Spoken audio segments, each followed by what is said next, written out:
Welcome good people. It's P9 again with another video, and I finally made it to Memphis, Tennessee. I'm in downtown Memphis, and this is my first Memphis video officially. So I'm gonna take a tour downtown and eventually make my way to Beale Street. So without further ado, here we go. Right now, I'm at the corner of Ida B. Wells Avenue and Union Avenue.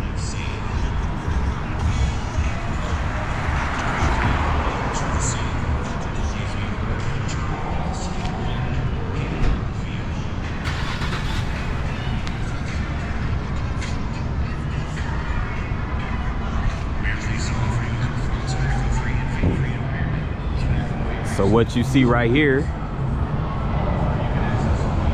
is the Memphis Redbirds minor league baseball team stadium. It's called Overton Park. We're gonna get to the front of it in just a minute. But yeah, we are right here in downtown. So here's a Hilton hotel right here.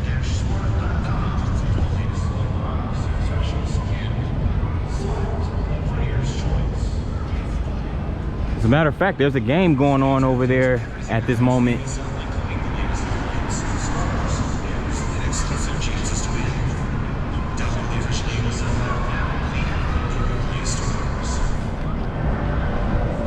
Yep. Get this off.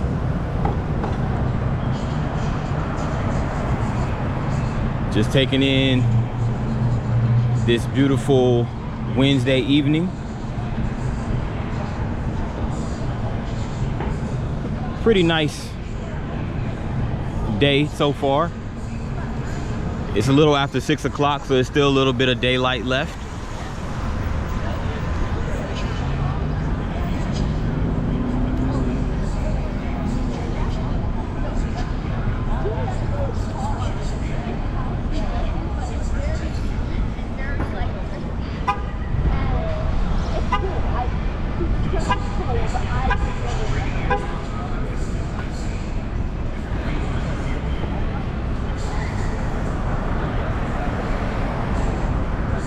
There it is, right over here, Overton Park.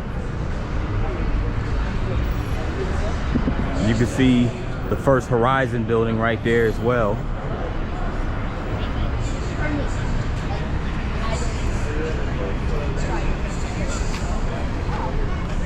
Now again, this is my first time visiting downtown Memphis. I've actually been to Memphis before, but I've never been to downtown. I've driven through Memphis en route from Atlanta all the way to San Jose probably a little less than 10 years ago.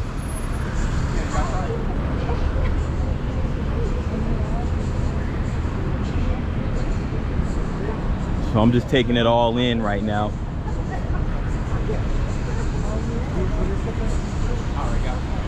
Thank you. Are you from? Oh, this way or this way? Which way are you coming from?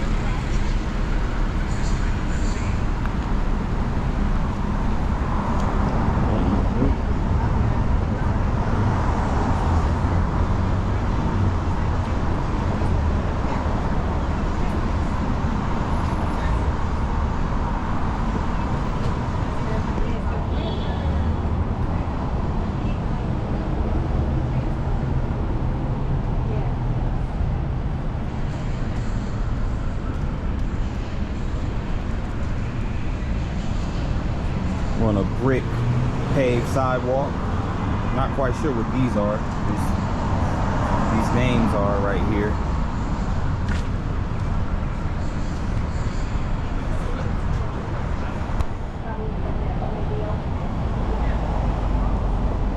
This is called the Peabody. It looks like a theater or a hotel. It's one of the two. It goes. Maybe a hotel, I'm not sure.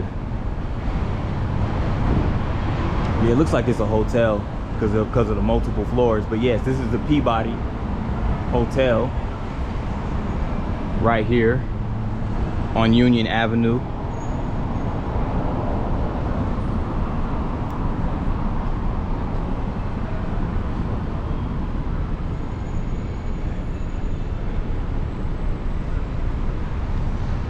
They actually have a gift shop right here. So this must be a pretty big deal. They're a pretty big site. See, they got the Peabody. Yeah, it's the South Grand Hotel. All the souvenirs you can get from over here. Yeah, hotel. This hotel must be pretty historic if they have its own gift shop. So you can see right over here. We're walking on the We street. got even more right here.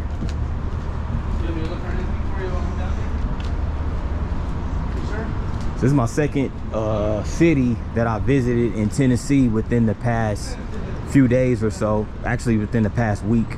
5 days ago, I was in Chattanooga, did a video there. Now I'm here in Memphis.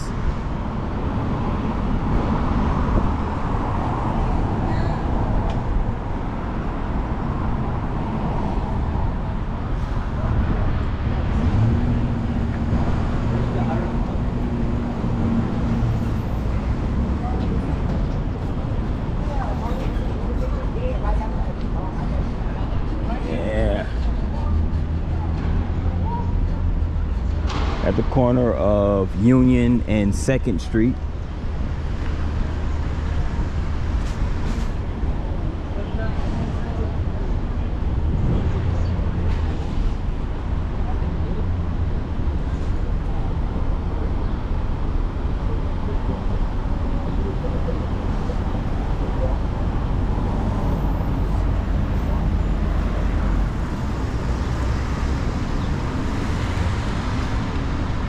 Here's the other side of the Peabody Hotel. Over here. It's like a...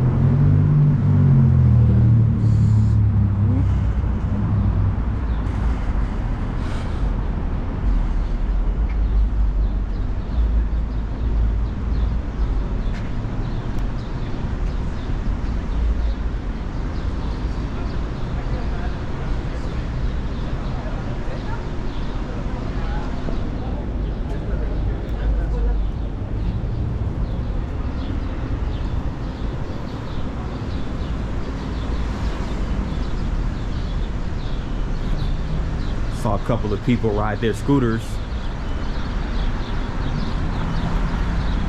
Those electric scooters down this street right here. Now this is 2nd Street that I'm on right now. So it's a series of stores and restaurants.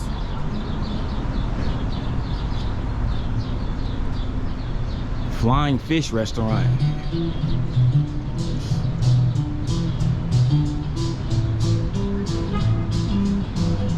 I always wonder about flying fish. Do they actually fly? Do they actually send the fish flying as they prepare it? I'm gonna have to do my homework on that one. Or maybe one of you guys can answer it in the comment section. Yeah.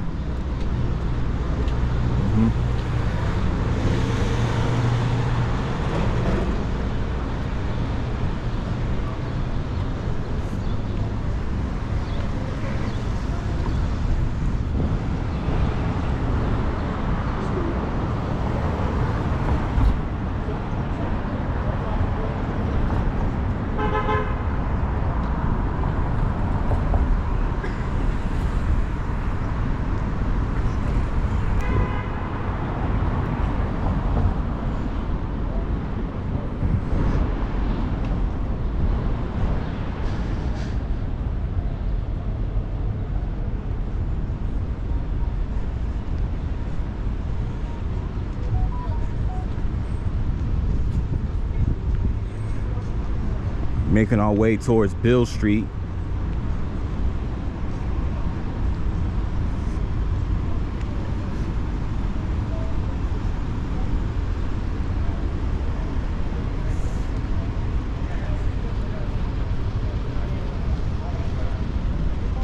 It's the Terminex building over here. How y'all doing? How y'all doing? How y'all doing?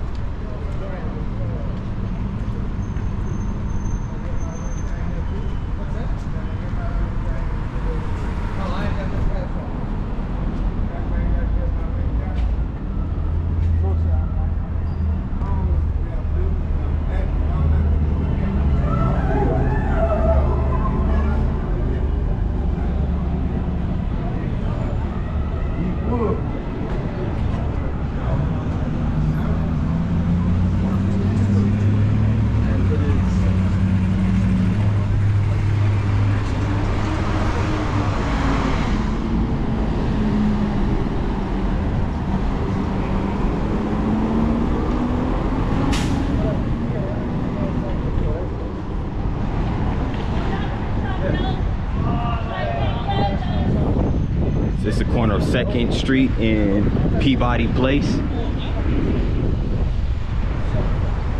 There goes a Memphis Fire Department truck right here, as you can see.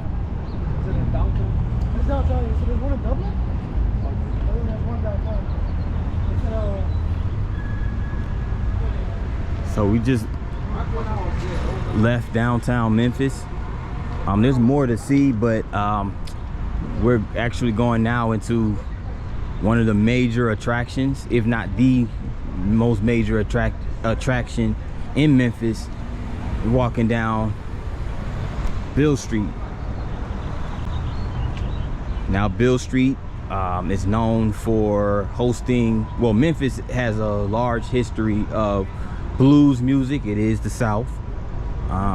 You know, it's a city located along the Mississippi River, so a lot of those Mississippi River cities and towns are synonymous with blues music. Has a long history of blues music, going all the way back to the early 1900s. But now today you see a bunch of like live music restaurants and blues clubs, as you'll see just in just a few minutes. Right here is the Memphis Music Hall of Fame. 27 to 34 now.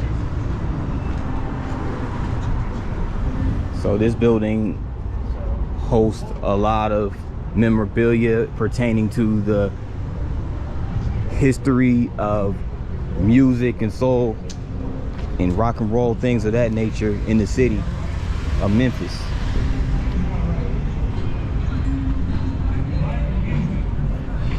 So here we are. Here it is. We made it to Beale Street.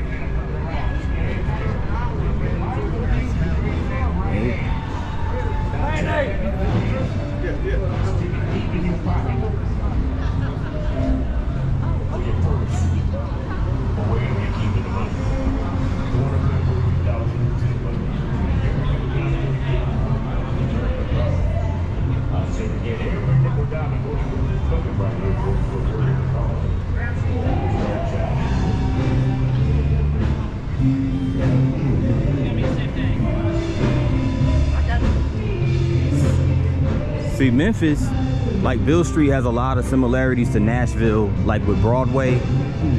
That venue, that main drag down Nashville, had a lot of live music venues and things of that nature. So this kind of puts me in the mind frame of that, but just on the other side of the state.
Really, really soulful band right there that we just saw. With their rendition of My Girl, classic Temptations.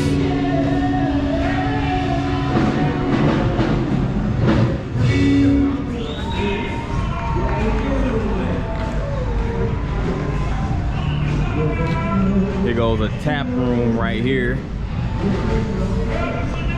So a lot of spots down here, of course, as you would imagine. Beale Street, a lot of bars and places that serve alcohol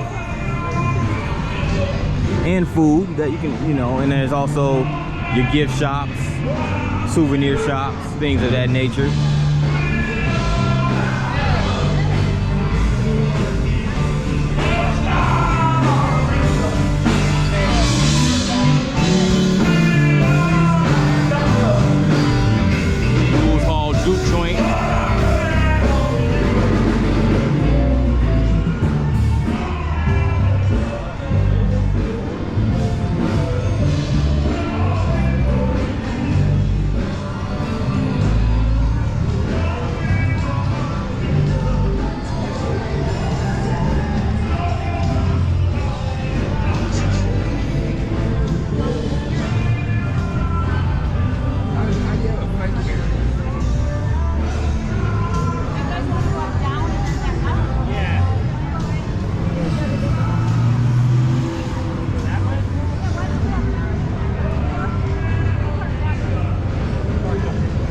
Corner of Beale Street and BB King Boulevard.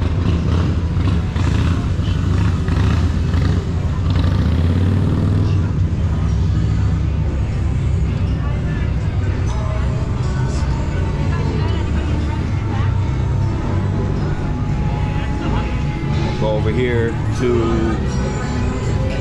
there's like another bar right here. It's a bar distillery.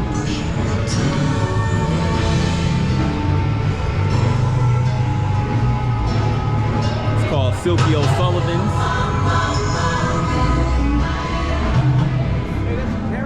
Ran into a gentleman who liked my camera, and like I said, I always recommend the GoPros.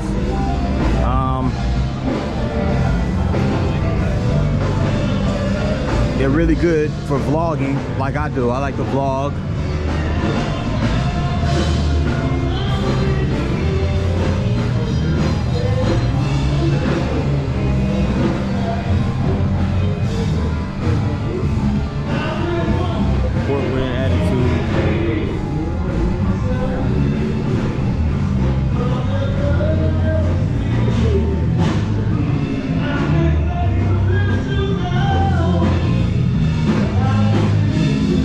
Really cool.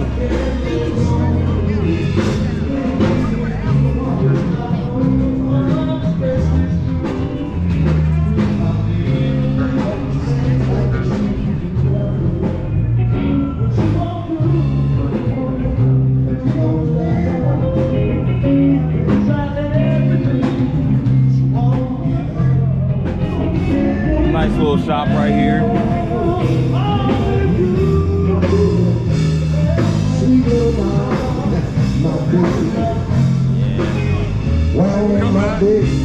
I know she loves me, my baby. Quite a few people out dressed for a day on the town, night on the town. Just getting, we're approaching nightfall, so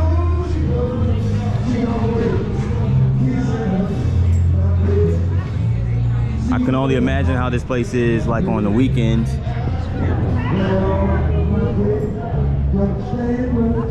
There's another souvenir shop.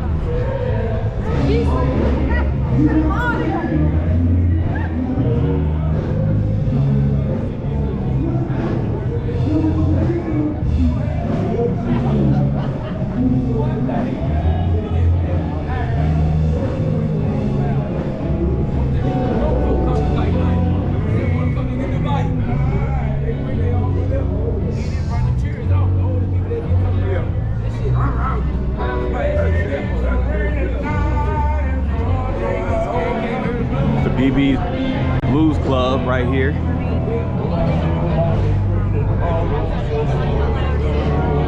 B.B. King, another blues and soul legend.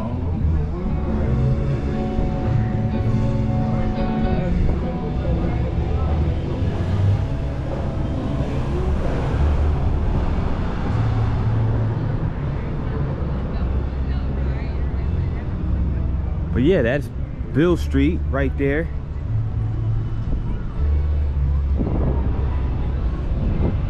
They have a B.B. King Museum and Delta Interpretive Center, a 2-hour drive south, so it must be in Mississippi. It definitely has to be like somewhere in Mississippi. I want to say Indianola, one of those towns in the Mississippi Delta. Which reminds me, another city I want to check out is Clarksdale, Mississippi. Much smaller than Memphis, but has a lot of history as it pertains to blues music.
Nice view of the city right here as well.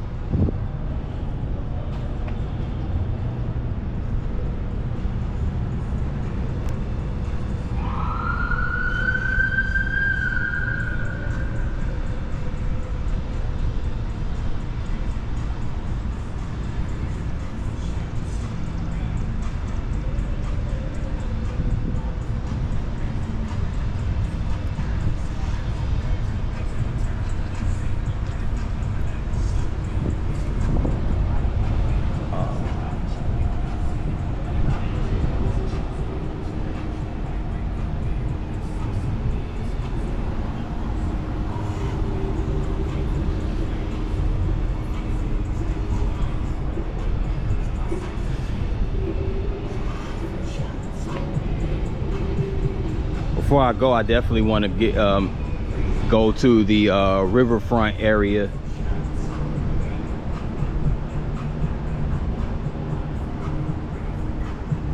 As I said numerous times in other videos, I am obsessed with cities that have riverfronts. I love the Riverfront Park. I love the, you know, the architecture that they usually have along the trails and everything like that. It's just, I've always been a huge fan of riverfront areas, so I definitely got to check that out.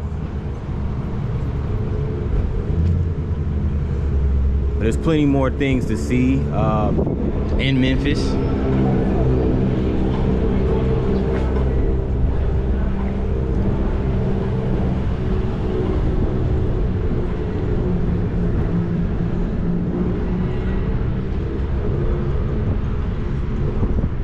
See right here as I cross the street,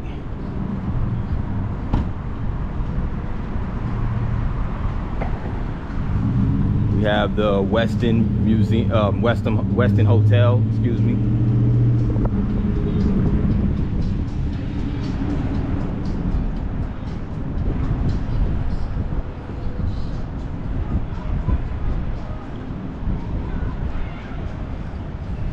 right here is the FedEx Forum. This is home of this is the home venue of the NBA franchise Memphis Grizzlies.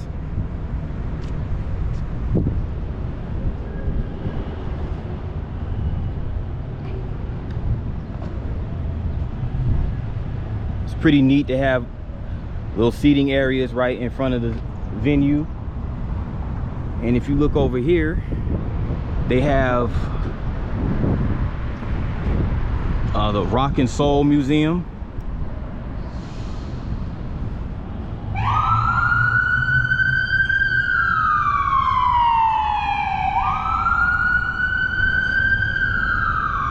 So the FedEx Forum is actually located in a very it's a premium area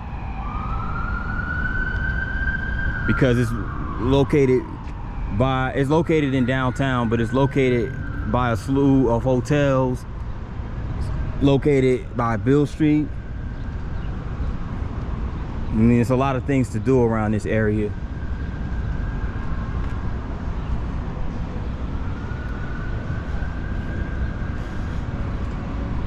Oh, that's neat. They got the artwork right here. Back to the grind. You see, there goes the social media handle. I'm not sure if that's Twitter or Instagram, but it says @AlivePaint. Shout out to that artist because this is a beautiful piece of art right here. And over here, you have the guitar that showcase a lot of icons who were associated with the city of Memphis. You have B.B. King with blues. You have Elvis Presley down here at the bottom with rock and roll. You have Johnny Cash. I believe he was country music. And there goes Dr. Martin Luther King Jr. with civil rights activism. So they just have a bunch of things on this guitar. A lot of words that are synonymous with the city of Memphis. You have the Mississippi River, Greatness, Civil Rights Museum, barbecue, Bass Pro, music. Yeah, this is really neat. This is really neat. And this is all right in front of the FedEx Forum. It's a nice looking stadium. I've never seen the inside of it, but on the outside it looks really nice.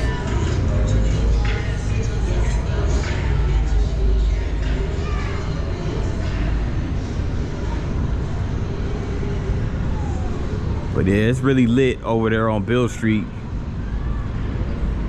I can only imagine again how it is on a Friday night, Saturday night, hell, perhaps even Thursday night.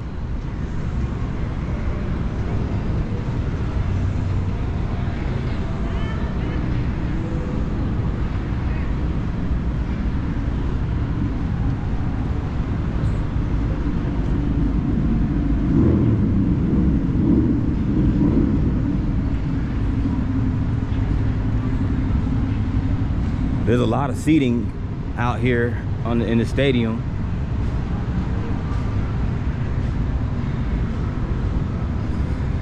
And there goes the Grizzlies Den. So you can get your Grizzlies memorabilia, you know, or paraphernalia rather. Jerseys, hats. They have like sporting equipment with the Memphis logo on there. So yeah, it's pretty cool, pretty cool.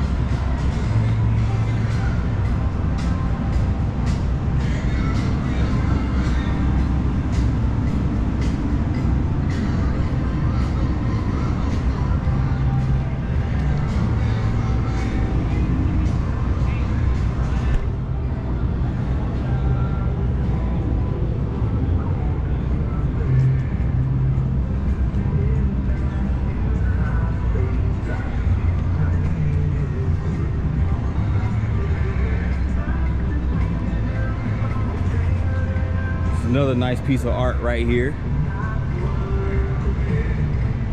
I love Memphis.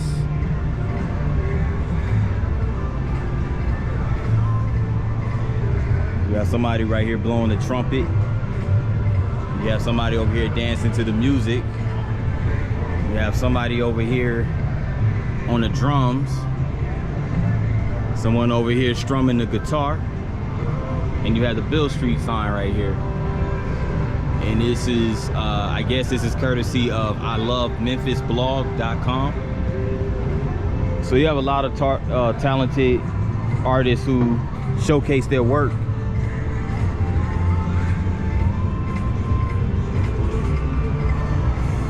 Those Ida B. Wells markers.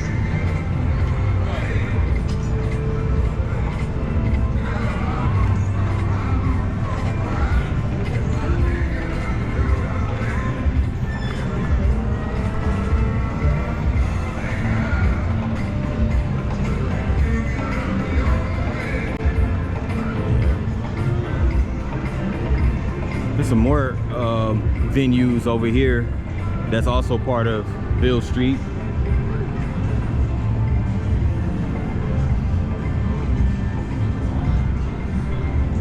Goes to Tin Roof, a live music joint.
For one, Nat D. Williams became the first black radio announcer in Memphis when he began broadcasting for WDIA.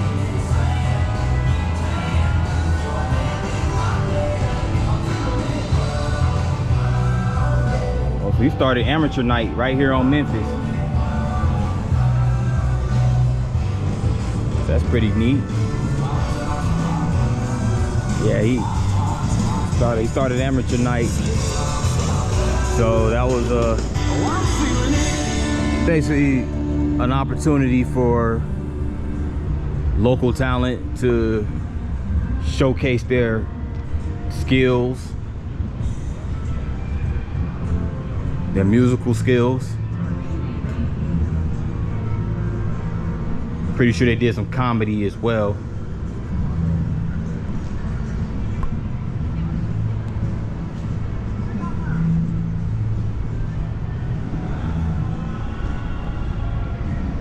So a whole lot of breweries and bars line Beale Street.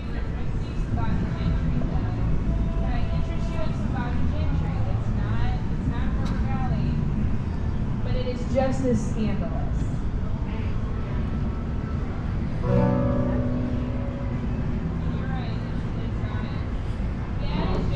Home of the blues, Beale Street. It goes the arch that you can walk into Beale Street on, and another marker right here refers to the Chinese merchants on Beale Street.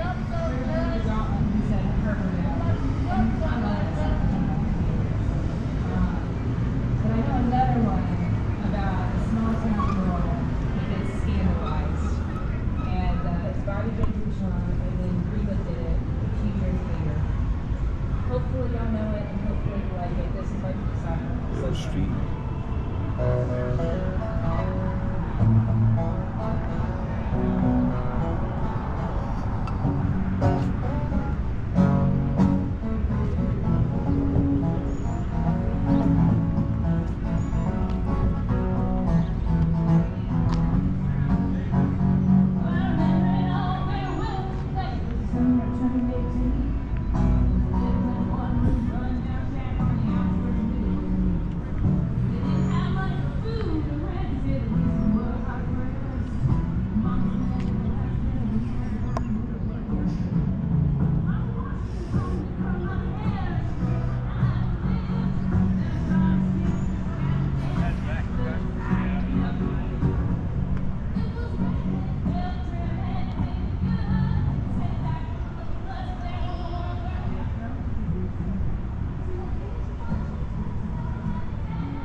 I'm gonna shut it down for now, and I'll resume once I get to the Mississippi Riverfront Park. Here I am at the pyramid structure, right here, situated next to the Mississippi River waterfront. And this structure is actually a Bass Pro Shops retail center, but it's also, after doing a quick Google search, I found out that this is also a hotel, and also has a bowling alley and an observation deck and like an archery range. So yeah, this is a multifunctional building. And another interesting thing I found out, believe it or not, this building used to host the Memphis Grizzlies for like at least 3 to 4 seasons. I want to say at least 3 seasons they played in the arena. Now they play at the FedEx Forum, which I visited earlier. But yeah, this is the pyramid building right here on the Mississippi Riverfront. Now, what's interesting about the pyramid, well, for one, Memphis, Tennessee was named after the ancient city of Memphis in Egypt, the lower part of Egypt. And of course, Egypt is famous for their pyramids. So it was only right that they would put a pyramid structure in Memphis, Tennessee, due to the fact that Memphis, Tennessee was named after Memphis, Egypt.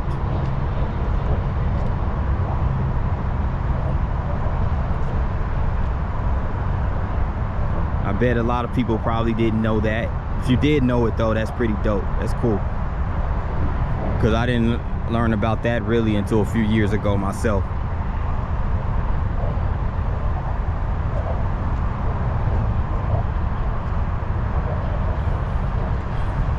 But I just wanted to make this riverfront trek. I wanted to start it right at the pyramid because I couldn't miss the opportunity to get some footage in this area.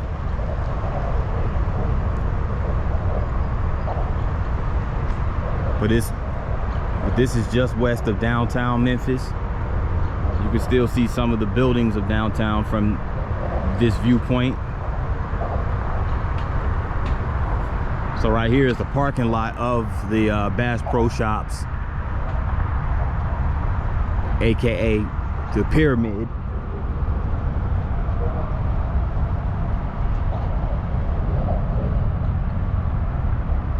And let me get a little bit closer over here. But as you can see the sun setting, you can also see from over here, you can see the bridge that carries I-40 over the Mississippi River. And heading westbound, it actually heads into Arkansas.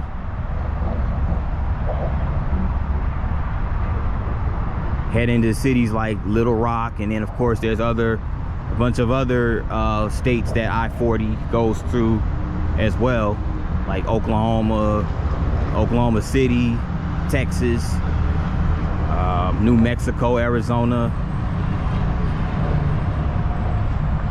So this is basically the bridge that starts, I mean, I-40 extends all the way east as well, goes eastbound, but this you can hop on the bridge and over here and cross the Mississippi and proceed eastbound into Arkansas and points thereafter.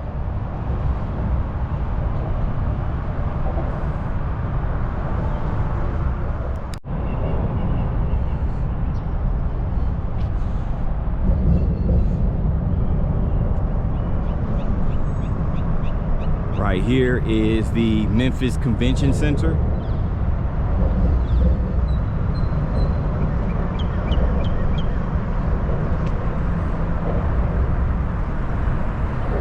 And I'm getting ready to head underneath the overpass to I-40.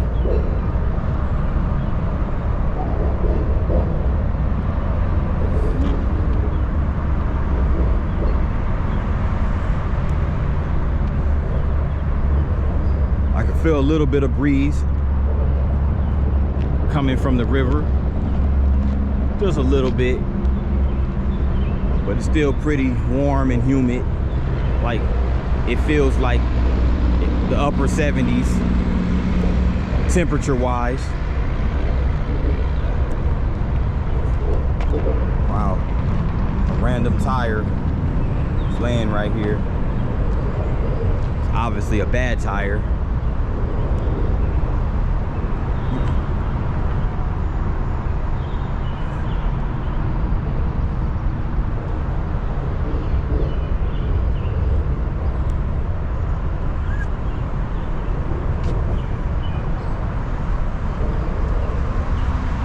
So peaceful. It's so peaceful over here. You can hear the birds chirping right along the river.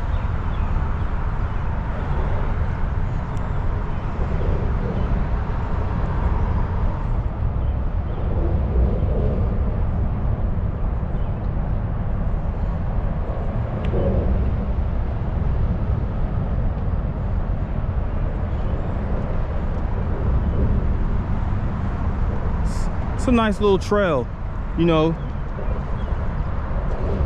underneath the bridge from the pyramid, and then eventually to the actual waterfront. But here we go again. This is a beautiful shot right here, because you see the sunset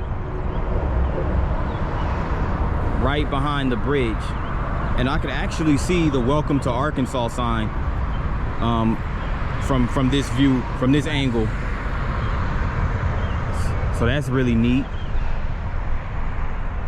That's how close Memphis is to the state line of Arkansas.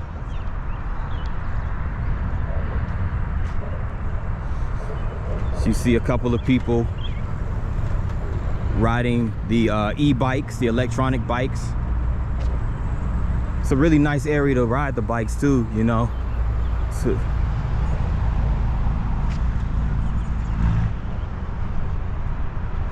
It's always nice to ride bikes along the riverfront.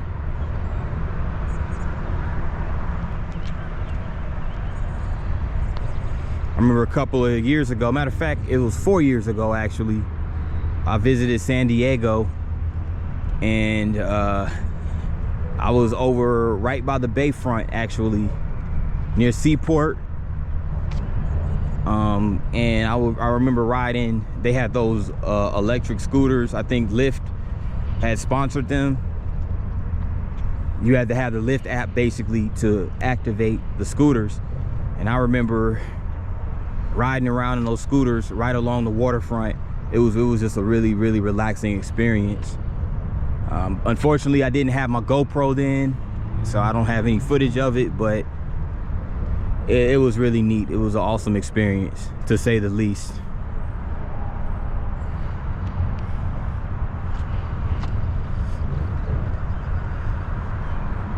It's a beautiful juxtaposition.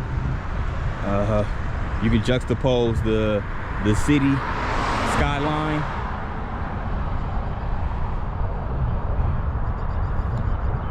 and the sunset alongside the Mississippi River Bridge.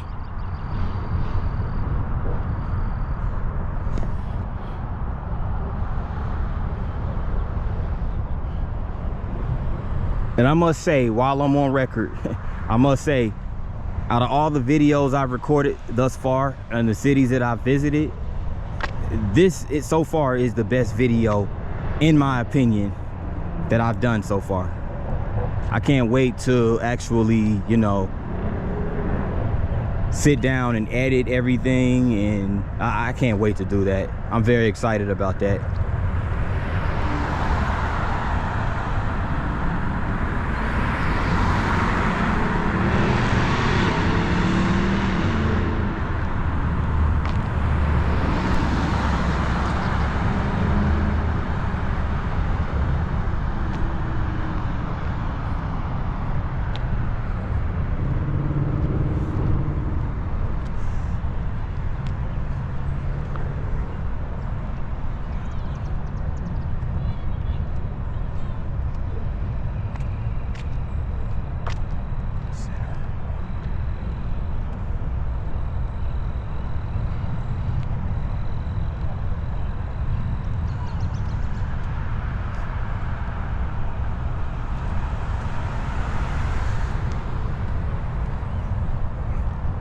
I think I'm gonna ride out to Clarksdale, Mississippi tomorrow. Looking forward to that. Most definitely.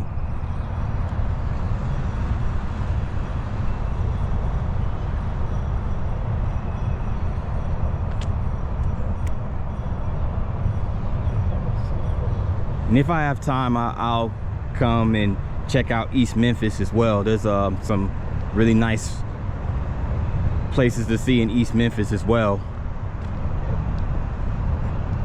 They also have the Stax Recording Museum. I think it's a museum. It used to be a studio for Stax Records, an old record from back in record label from back in the 60s and 70s, I believe it was. That's right here in Memphis as well. If I have time, I'll go check that out as well.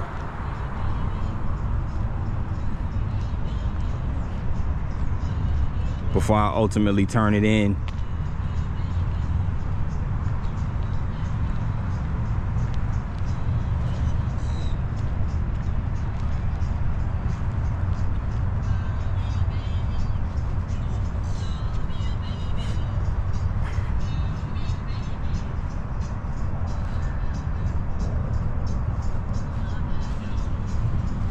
But see, guys, right here is the Tennessee Welcome Center.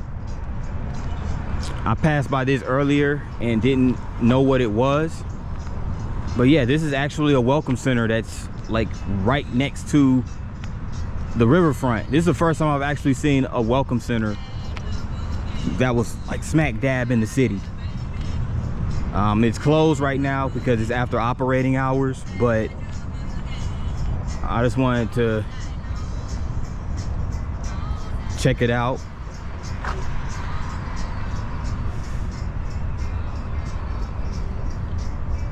Here's a marker right here. Talks about the U.S. Supreme Court ruling as it pertains to Overton Park and I-40. In 1971, the U.S. Supreme Court ruled that the state of Tennessee could not go through Overton Park to build I-40 based on environmental issues. This east-west interstate now follows I-240 around the north side of Memphis. It remains the only incomplete section of I-40 identified in the June 29, 1956 Act that established the U.S. interstate system. So yeah, so I-40 was not, they wasn't able to complete I-40 through Overton Park, which is actually where the Memphis Zoo is located. I haven't got an opportunity to visit there yet, but yeah, I-40 couldn't go through there because of environmental issues. So that comes with building highways, and of course you have the cars that travel the highway that emit you know, carbon monoxide and all those different things. So yes, there are environmental factors involved in that.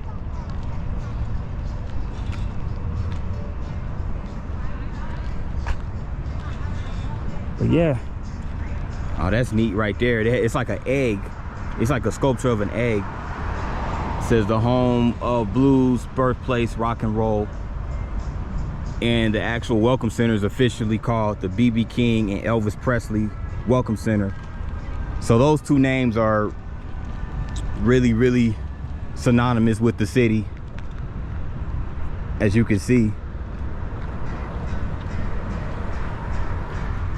As I make my way towards the riverfront. How you doing?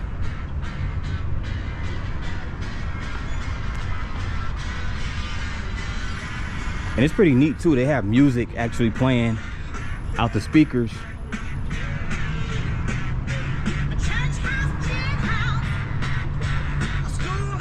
Again, Memphis is known for its blues, rock and roll.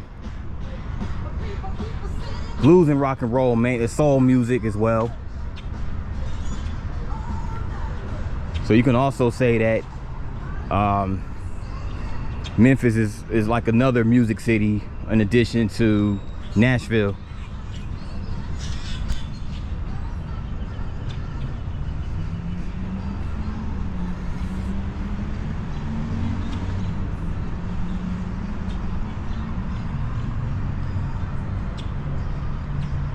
Not quite sure what this structure is right there. If it's a railroad. Looks like it's a railroad.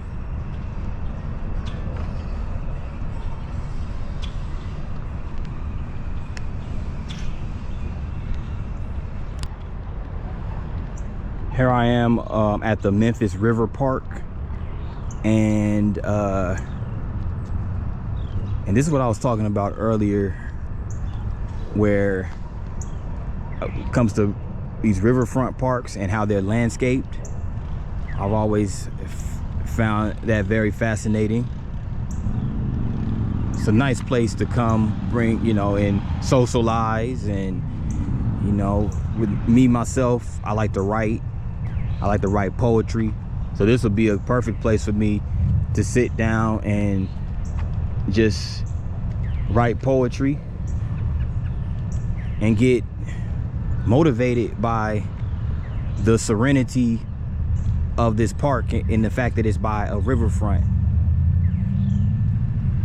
They also have gardens right here as well. They have it, they got, as you can see right here, the plants. They have some more over here as well. And over there, as you can see, they have some seats over there where you could come and sit down and have a romantic evening with your significant other. You know, you could bring the kids to run around out here on the grass. You could bring your laptop and, you know, be creative, do some work, whatever it is. A lot of things you can do here. They have a swing right here.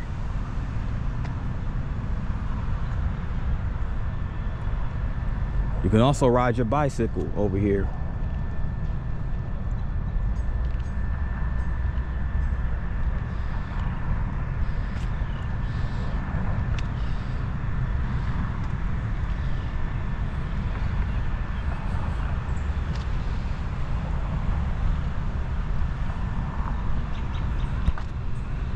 It's a nice tree right here. I like how the swings sit right underneath the trees as well.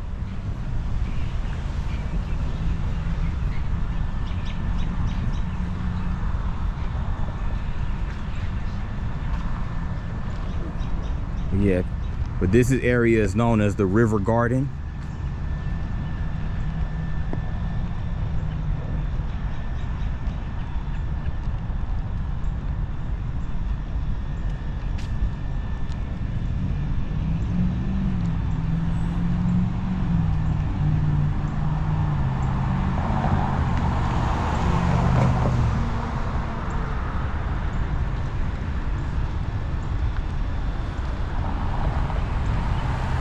I wonder what that building is right there. Looks nice though.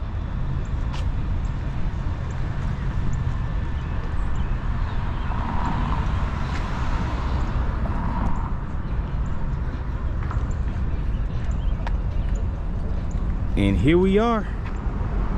Here are the waters. These are the waters of the mighty Mississippi. Come to think of it, this is actually my first video recording the Mississippi River. Again, Mississippi is the longest flowing river in America, and perhaps North America. It's one, for sure, it's one of the longest flowing rivers in the world. But yes, this is the mighty Mississippi. There's so many big cities and small towns that are, you know, located alongside the Mississippi River.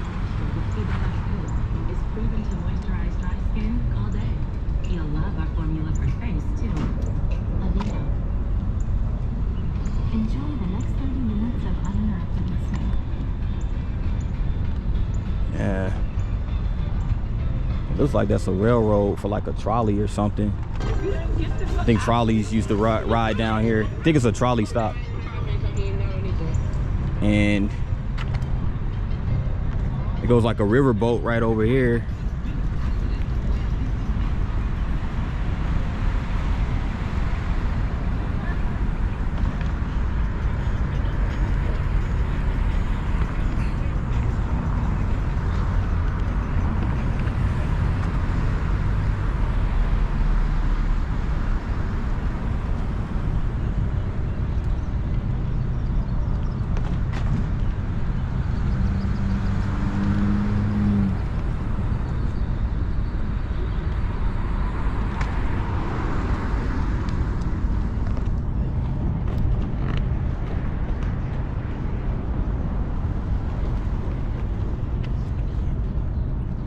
Also of note, the Mississippian Indian tribe were the original inhabitants of this land, and I believe it's somewhere around here they have like the burial grounds for that Indian tribe as well. So that's just something I felt that was worth noting.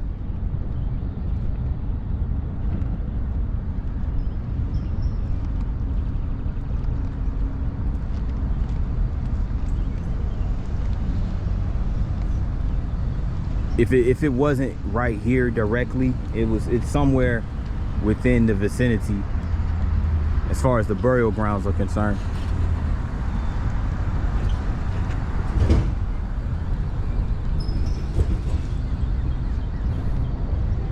But yes, the sun is definitely setting right now. And again, this is a really peaceful setting because, I mean, it's right alongside the riverfront.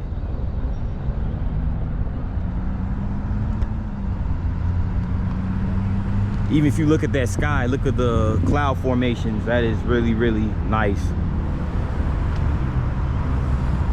Makes you appreciate nature even more. I know it does for me. The night sky and the sunsets, the sunrises.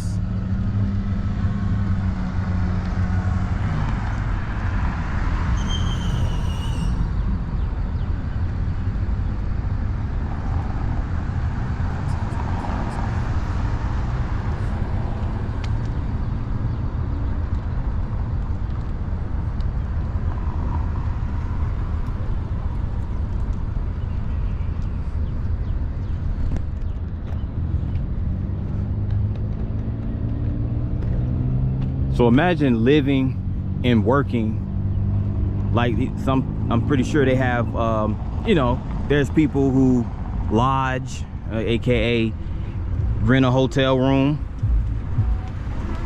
or there are people that may have apartments and lofts, or may even work in an office space downtown in one of these high-rise buildings. And could you imagine being able to work or live and being able to look out every day, whether it's morning, noon, or night, and have this breathtaking view? I mean, that's always been a pretty cool thing to do, you know.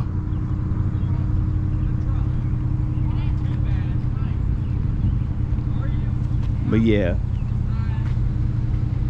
there goes the Memphis river boats. You can actually ride these boats and have sightseeing cruises. You can have private events. I mean, they host private events, they host school events, field trips, things of that sort. But yeah, right here on the Mississippi River.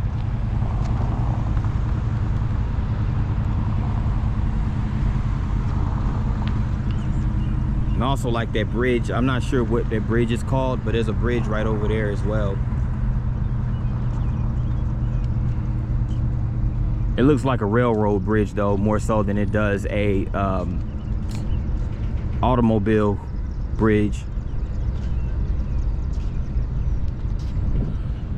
And there goes another construction site to add to the downtown district of Memphis, and to add also to the riverfront.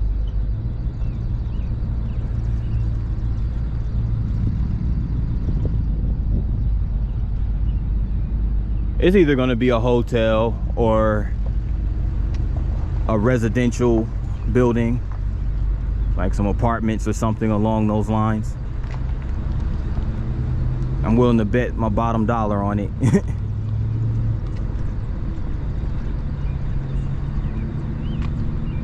Guess we'll find out in a year or two. And I definitely plan on coming back to Memphis in the next year or two to do another video.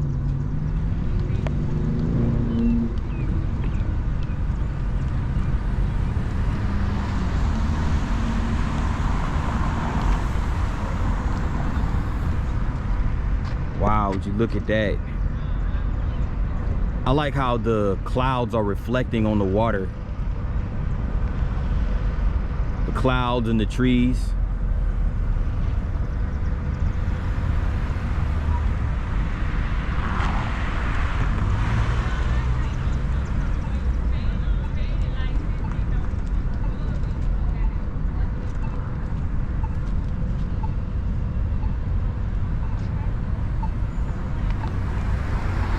This is Union Avenue right here.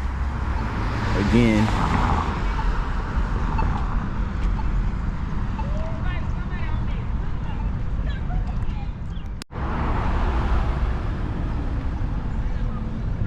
Like some old buildings over here. Some older brick buildings. Look like it used to be a warehouse, or perhaps yeah, I'm not quite sure. From this distance, it looks like a warehouse. It used to be a warehouse or a factory or something along those lines.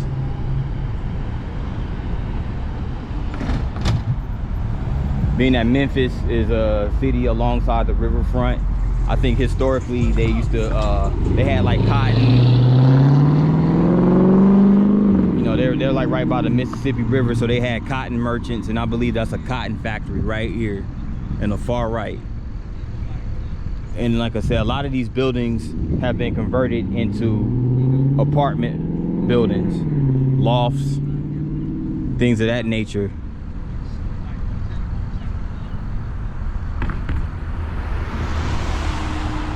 And these are over here more modern buildings.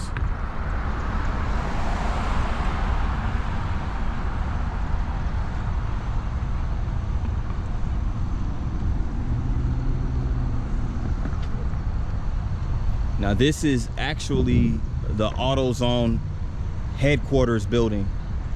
AutoZone Auto Parts is headquartered right here in Memphis.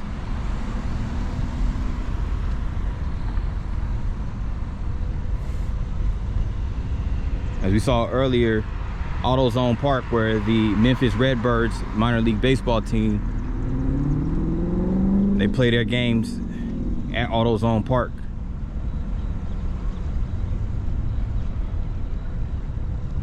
And there goes like another residential building, like a apartment, condo. It might be apartments or condos. Heck, it might even be a hotel. I can't really tell from this angle. But there goes a Hyatt hotel.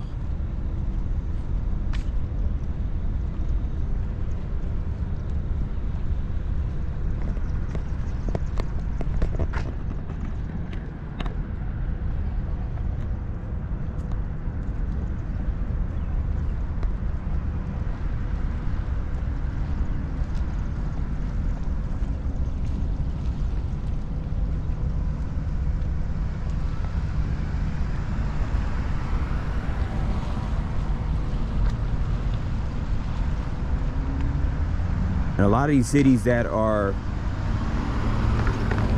built along the Mississippi River, cities like Memphis, you know, they have like what's called bluffs, river bluffs. So they got you know, some of them, they have like a little bit of elevation to them.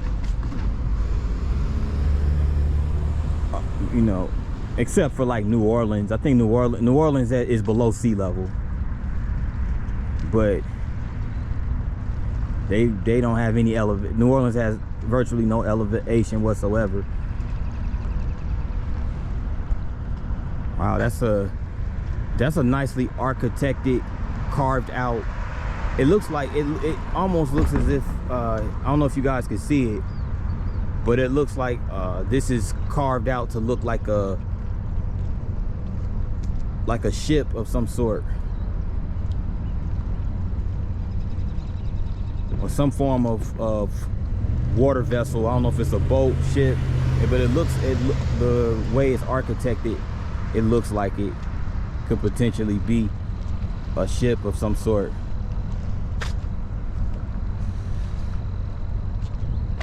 But yeah, it's really peaceful to hear that water going along that.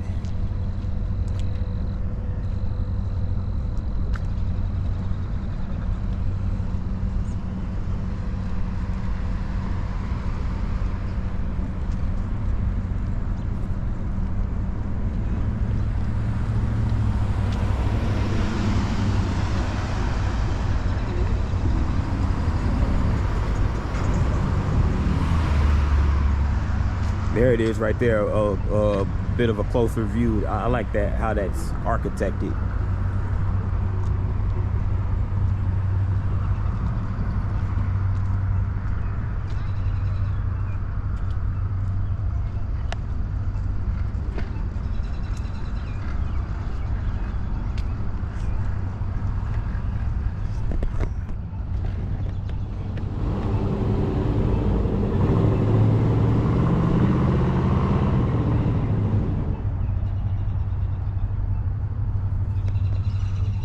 Whatever this is really, really dope.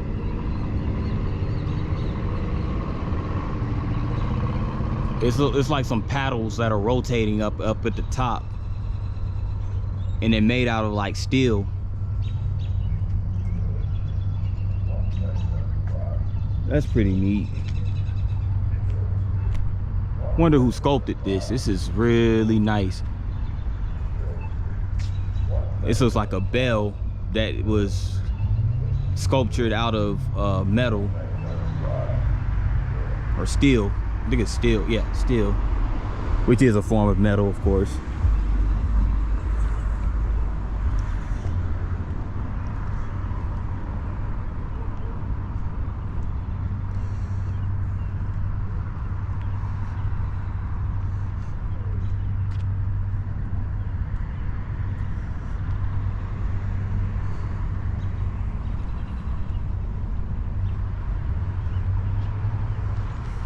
Let me walk around here.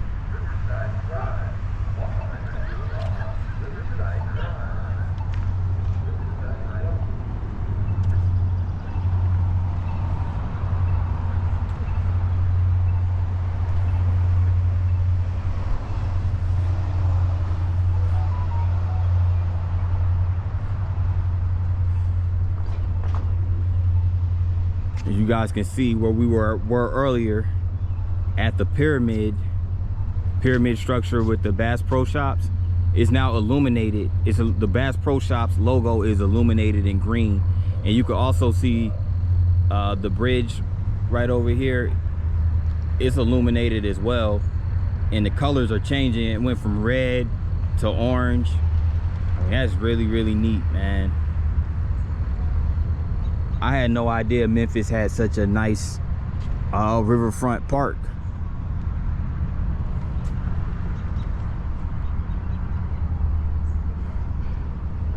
I'd say they definitely have Nashville beat as far, I mean, but you know, the thing about Nashville is riverfront park, or their riverfront in general, is that it's a little further inland.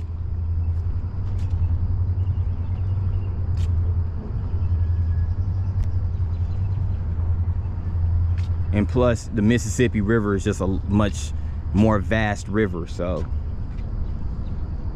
there's that.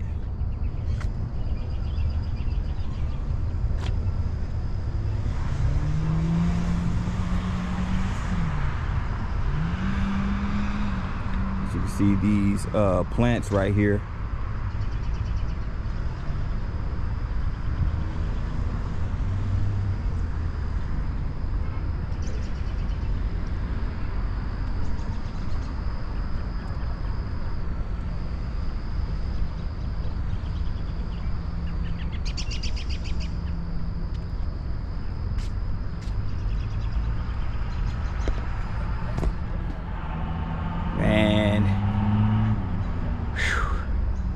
Boy, a little drained, a little tired, but you know, it's worth it. In the name of beautiful scenery, I had to come check out Memphis.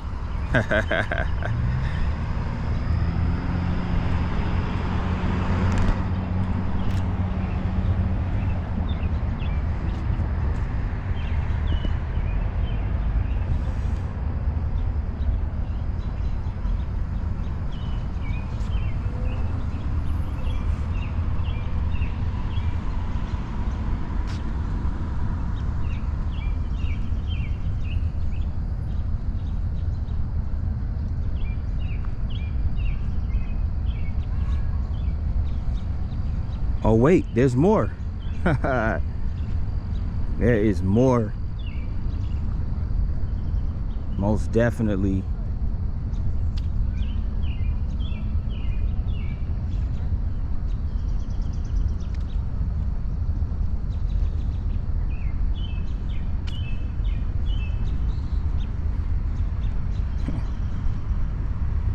Yo, what is this right here? Hold on. Wait for it. Yo, look at this, man. What is this?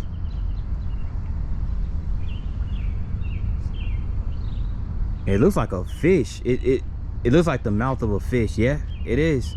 Like a largemouth bass. Wow, it's called the Big John. That is a very, very interesting sculpture right here. Named for John Stokes Jr., founding chairman of the Riverfront Development Corporation. Shout out to you, Big John. You have a largemouth bass sculpture dedicated in your honor. There goes a gentleman right here. They have his image right there engraved in this marker right here. Yeah, they did a good job with this Riverfront Park. I must say that I'm very, very, very impressed. I'm not sure what this is.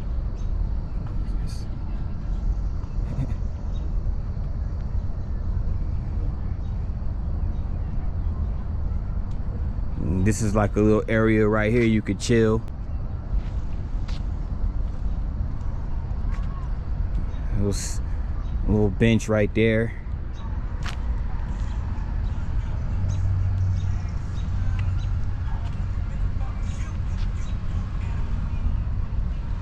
Not quite sure what this is.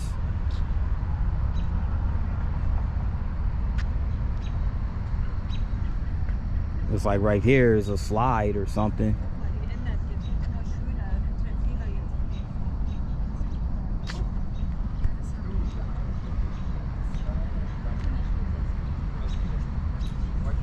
It's nice to see the beautiful people out here today as well. How y'all doing?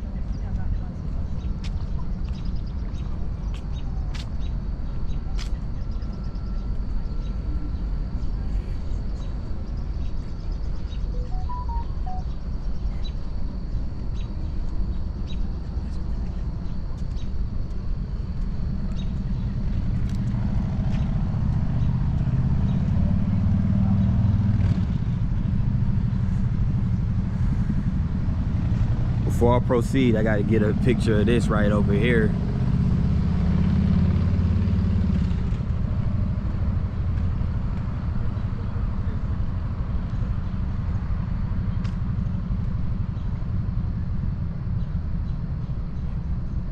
Oh, and by the way, Memphis is the largest city in Tennessee. I forgot to mention that earlier. This is the largest city in the state of Tennessee.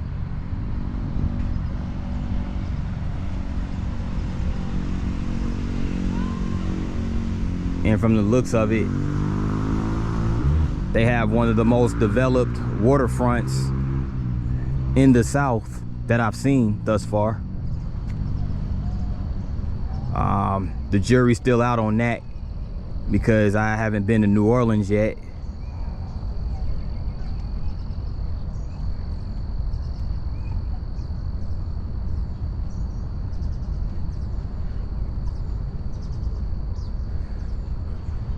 Another city I would like to check out is Vicksburg, Mississippi. That'll be somewhere I will go in the near future.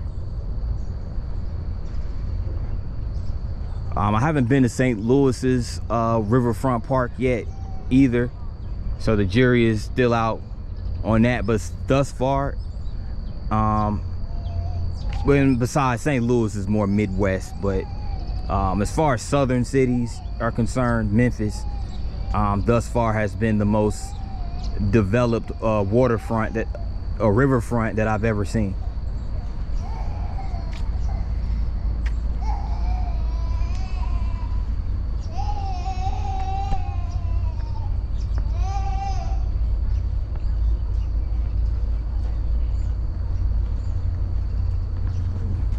I'm coming up on some type of structure.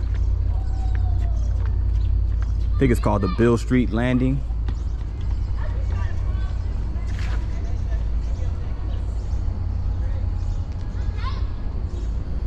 Now would you look at this? Now I'm not quite sure what this building is called.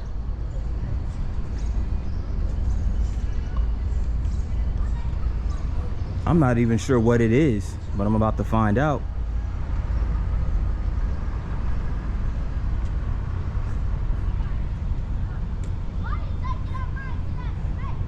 Is it a restaurant?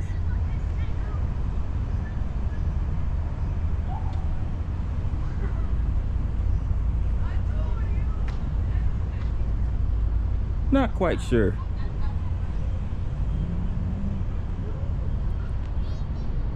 But apparently it's above it it's like a bridge, which I'm about to walk over in just a second. Again, there goes another view of that illuminated bridge.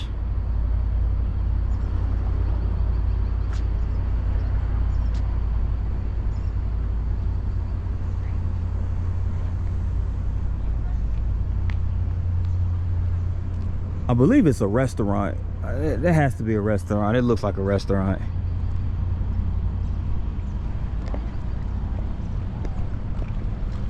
I'll check that out. It's a riverboat.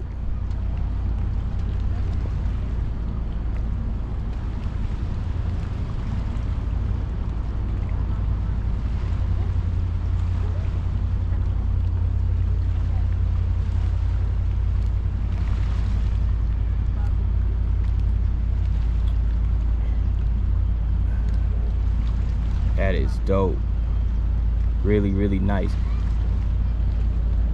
When I was in Chattanooga 5 days ago, I recorded some footage on the Tennessee River, like on the Chattanooga's riverfront. But after I got done recording, as I left, the riverboat literally just came on the shore, and I missed it. I was so mad. I didn't miss this one though.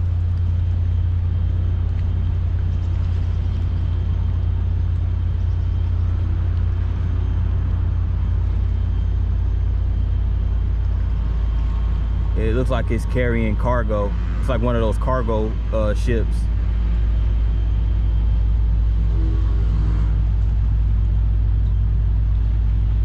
It's not like the riverboat that people go on and, you know, socialize and get all dressed up and chill on. Now this is actually a cargo ship or cargo vessel making its way across the Mississippi.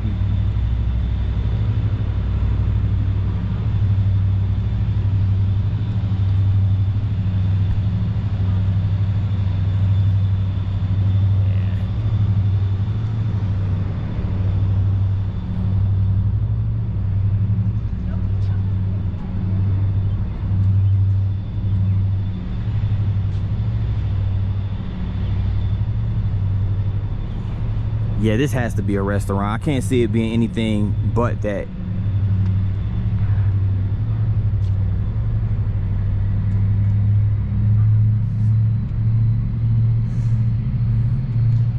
And what I like about this riverfront is that there are so many like angles that you can get of the bridges and the actual water. The buildings of downtown, all of that.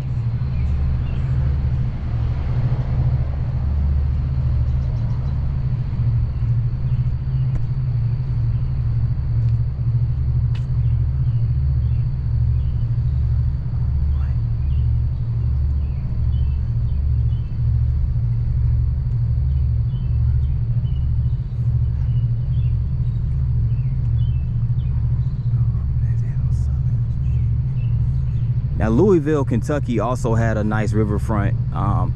Now, is Louisville a Midwestern city or is it a southern city? I don't know. I feel like it's more of a southern city. But I always used to wonder that. It's not like, I don't know if, because it's not really deep south. If you look at it on the map, it's situated more towards Ohio and the Midwest, but maybe you guys can weigh in on that in the comment section.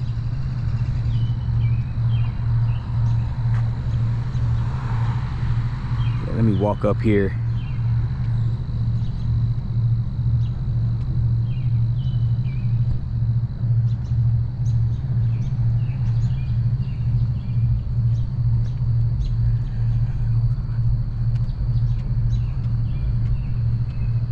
And there goes those high rises, those high rise apartments.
Yeah, this is neat right here.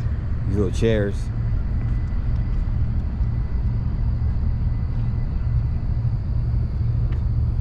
Damn, there's more to it over here.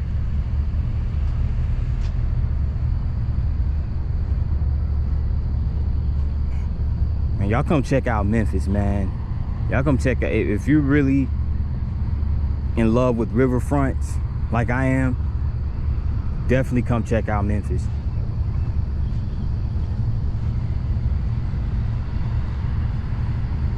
Where I'm at right now is called Tom Lee Park.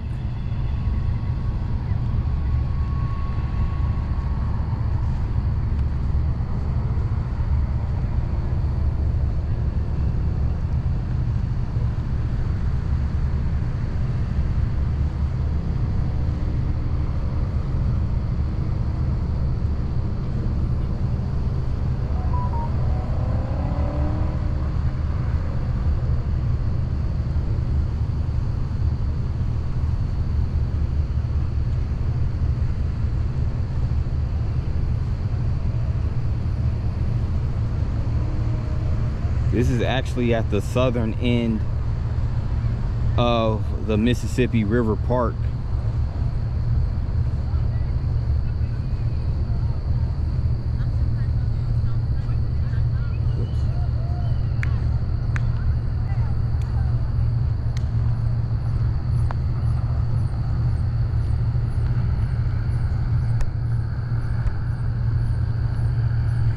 Yo. I've never seen anything. I've never seen a riverfront have as much flair to it as this one, man.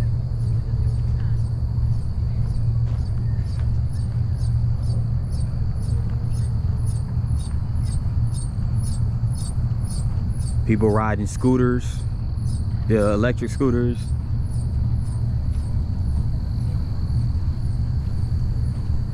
They have lights, literally they have lights in the ground. Like these fluorescent lights right here.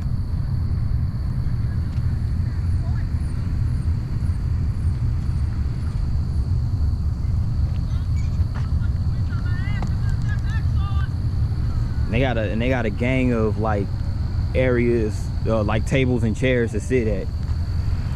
And if you don't want to do that, you can always bring a blanket and sit on the grass.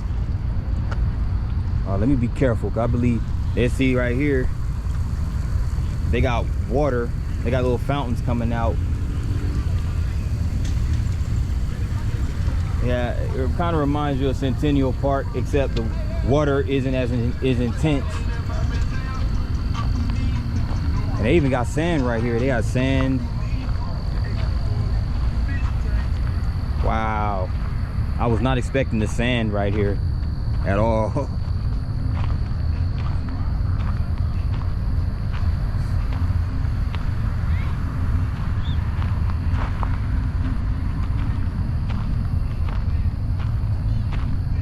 I definitely got to bring my lady to Memphis. She'll love this for sure.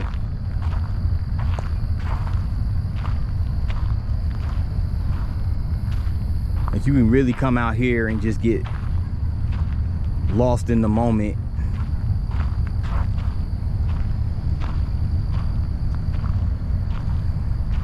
I like the color scheme of the tables and chairs. They got the orange, I think that's like gray or beige. Excuse me, I get a little colorblind at night. This might be like I think this is like a dark blue, or either that or, yeah, it looks like a teal or dark blue. But yeah, nevertheless, it's a nice color scheme. And then on the lighting right here, the lighting is real dope. They got the string lights up here.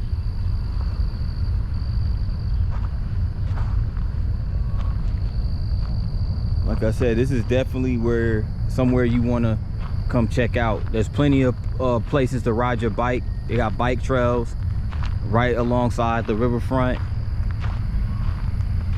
And this particular park right here is called Tom Lee Park.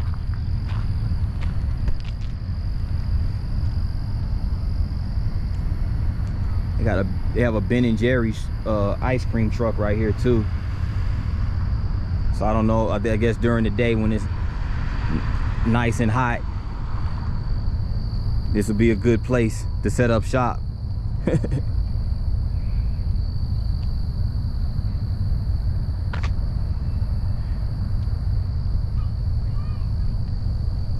And there's even more.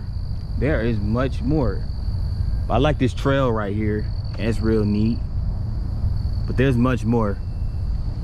Plenty more where that came from.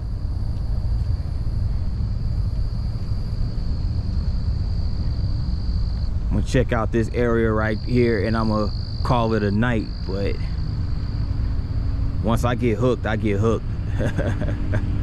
So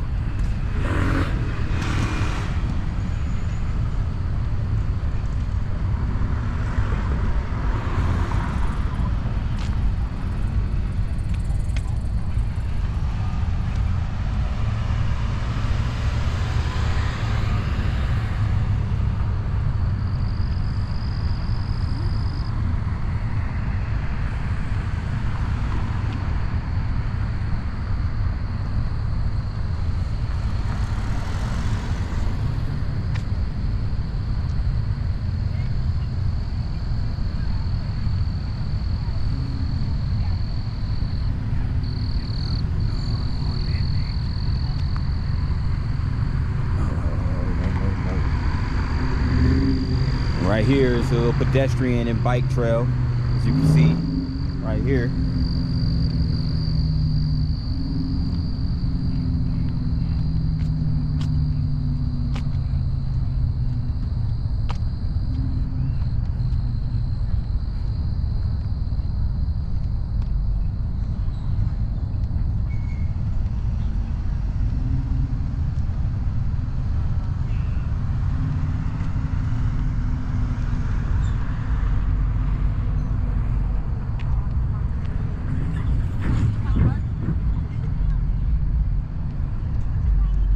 I mean, it's a lot to check. It's a lot to take in Memphis, from Beale Street, you know, with all the live music venues, the blues and soul museums and the civil rights museums that exist in this city. There's a lot to take in. But you have this riverfront that, I mean, so far I've been basically just chilling alongside the riverfront at least an hour in like 15 minutes or so.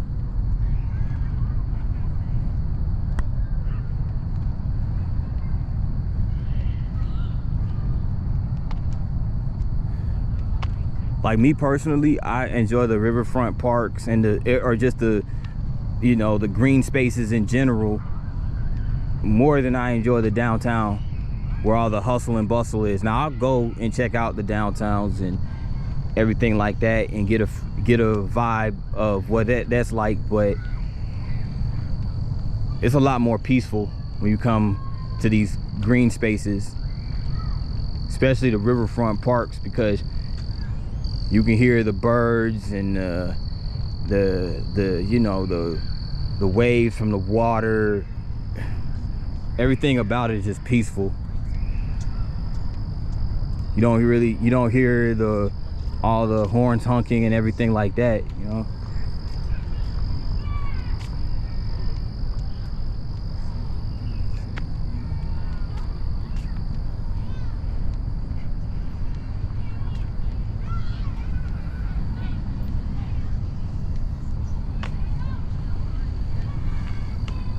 I mean, it's definitely a good place to come and take a load off for sure.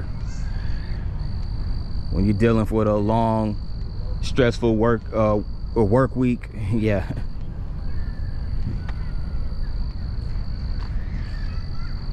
And here goes some more string lights right here.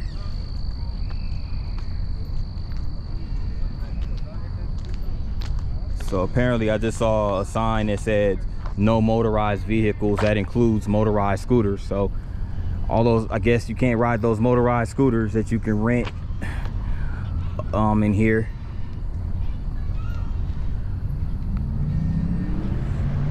More seating areas right over here. And they have the restrooms right here.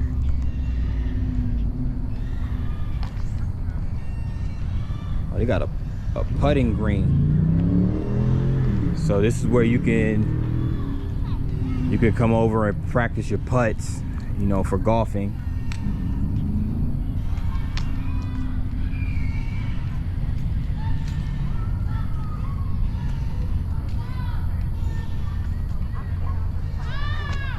Yo, check out this, bro.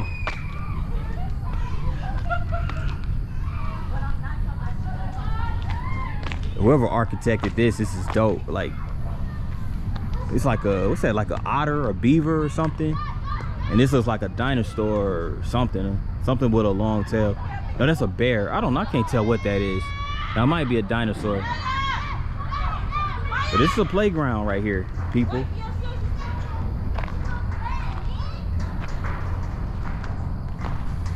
I mean, this has to be some of the most unique sculptures that I've ever seen.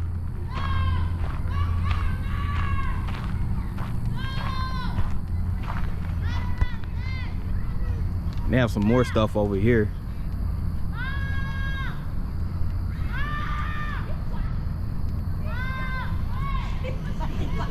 This sculpture or this structure right here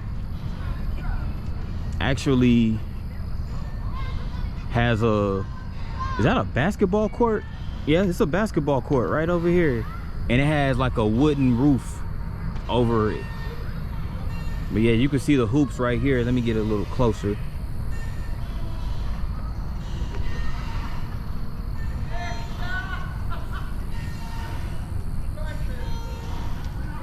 This is insane.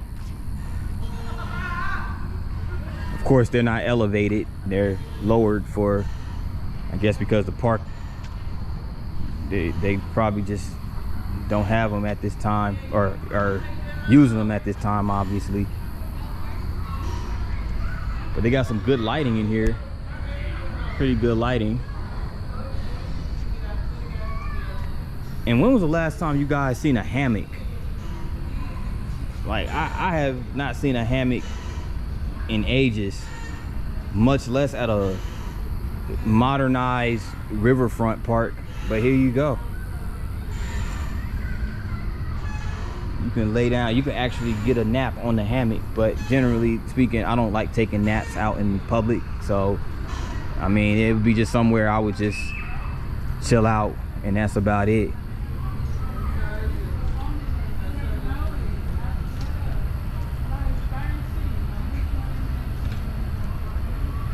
But here you go. There goes that cargo boat right here.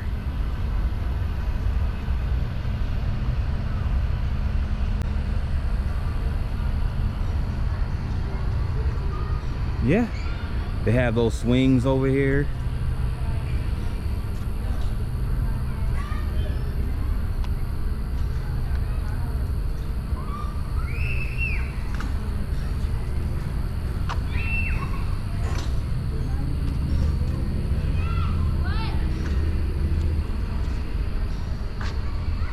I was not expecting all of this. I got a lot more than what I bargained for when I came out here to Memphis.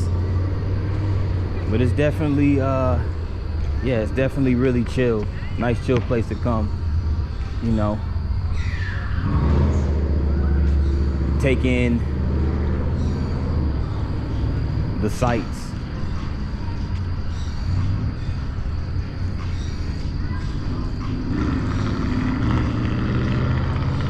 There goes some more hammocks over here.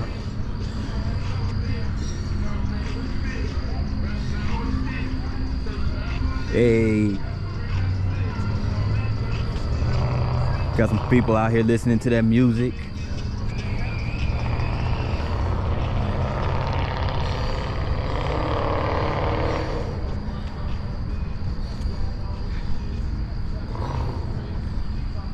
I mean, it's good to see people from all ethnic backgrounds too come out here and enjoy this this city. It has, like I said, it has a lot to offer.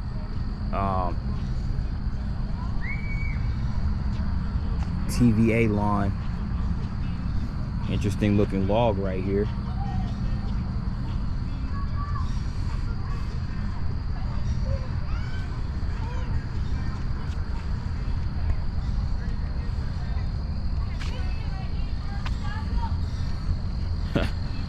This looks more like a obstacle course for basic training for the military.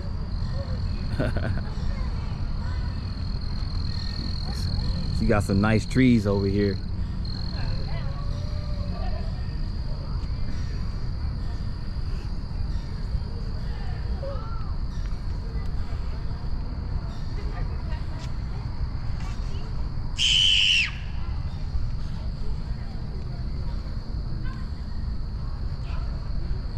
Yeah, definitely bring your children, bring your kids, because they have a nice little playground over here. Like I said, not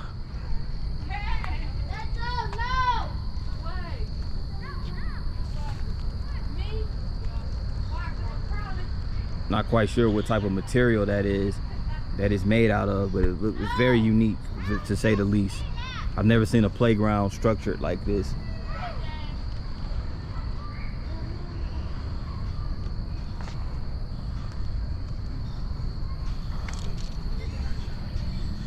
That being said, good people, that concludes this video. I got more footage coming tomorrow. I'm visiting Clarksdale, Mississippi, so stay tuned for that.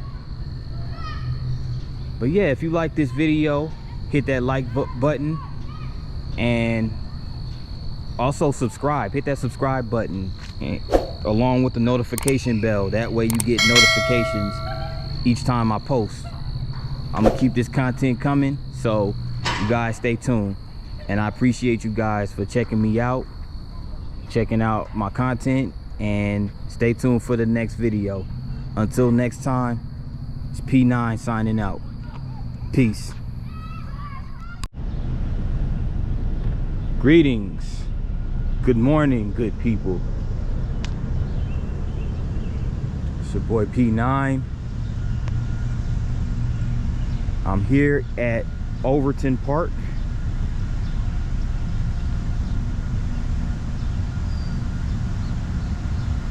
Overton Park is located on the east side of Memphis. It's located in East Memphis, Tennessee. And I'm out here on this beautiful Thursday morning in April, on the 18th of April to be exact.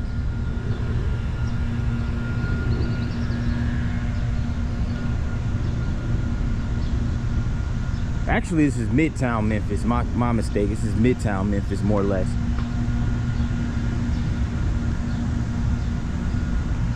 But on the property of Overton Park, this is a large 342 acre park in Midtown Memphis. And there's a lot of nice buildings on the premises of Overton Park.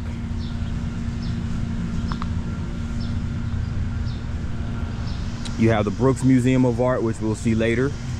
You have Memphis Zoo, which we'll see later. And we also have the Memphis College of Art, Veterans Plaza. It's a whole bunch of different sites on the grounds of Overton Park. But one of them right here that we see is what's called, well, for one, before I go over here, let's take a look at this sculpture right here.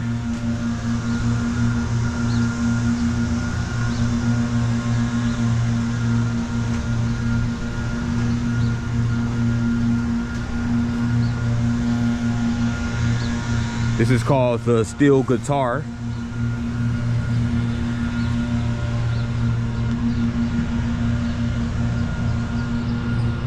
By Christopher Fennell, commissioned by the city of Memphis in 2012. So that's a really nice sculpture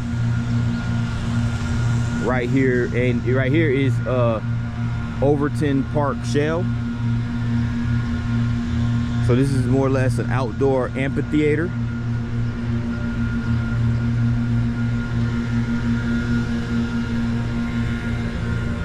As you can see. And as far as the seating, there's some benches over here. And right here is on the grassy area. As you can see, there's like a little walkway that cuts through here.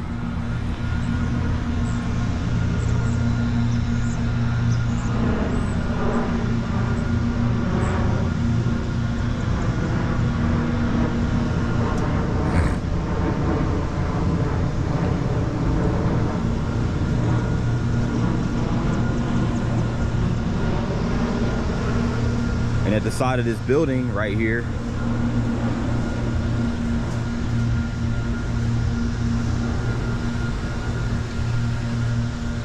is a piece of artwork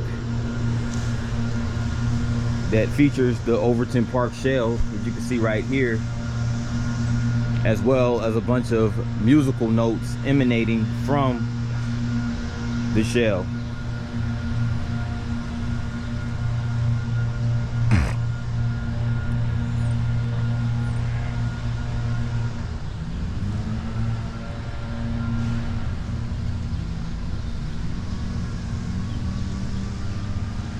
This is also part of the Tennessee Music Pathway. As you can see right here. And also part of the Mississippi Blues Trail, which I'm going to visit another city later on the Blues Trail. One of them is the Tunica and the other one is going to be Clarksdale. But yes, this is part of the Mississippi Blues Trail. So this marker symbolizes that, and it also talks about the Overton Park shell. Gives you a glimpse of the history of it.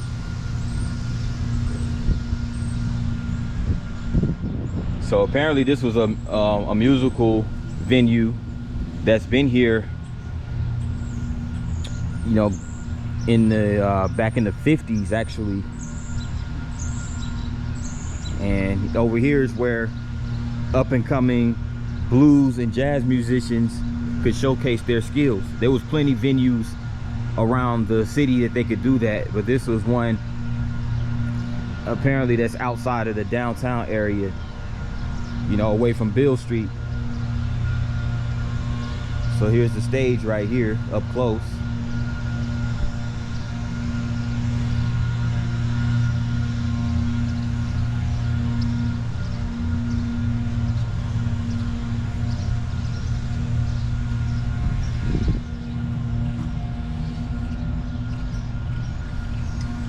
And right here, there's a bunch of bricks that are engraved into the ground with different dates that commemorates different events that occurred.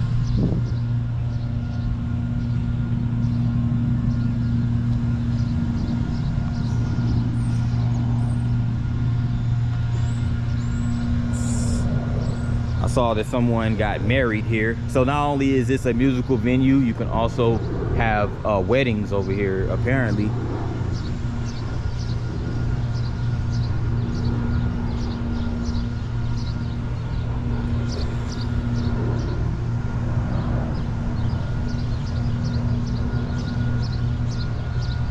Shell bar right here.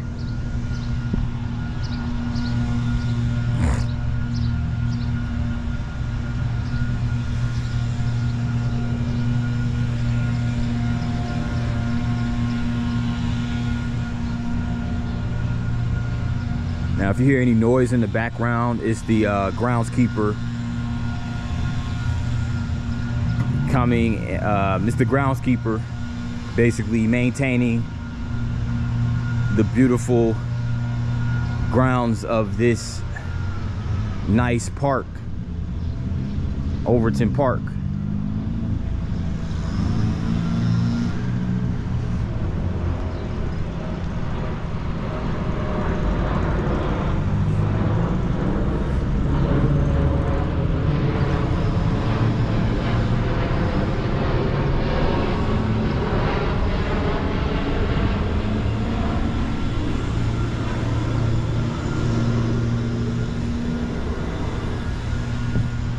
Restrooms over here.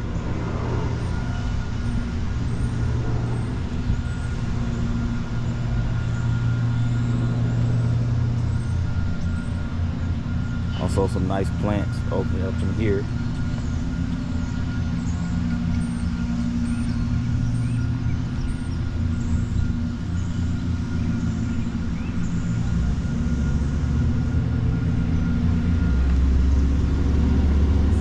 It's a nice morning to come out and, you know, walk your dog, get a morning jog or a morning stroll. I mean, it is a little after 9 o'clock a.m. so the morning and the day is in its infancy, so to speak. So right over here, as you can see,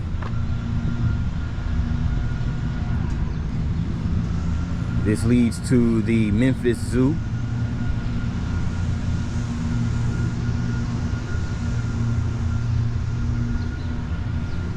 I'm gonna go ahead and take a walk down this trail.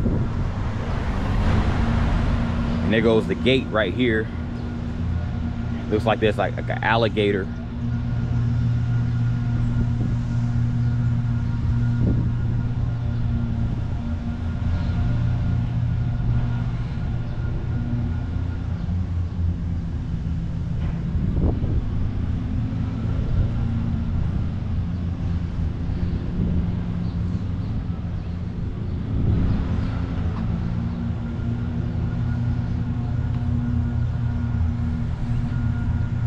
So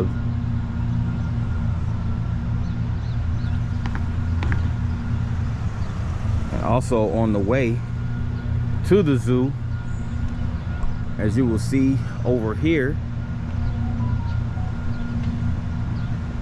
There's a bevy of older homes over there.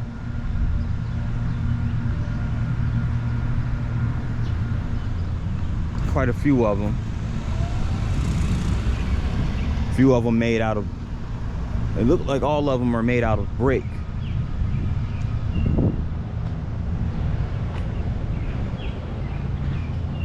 Some are like red bricks, some of them are cream colored.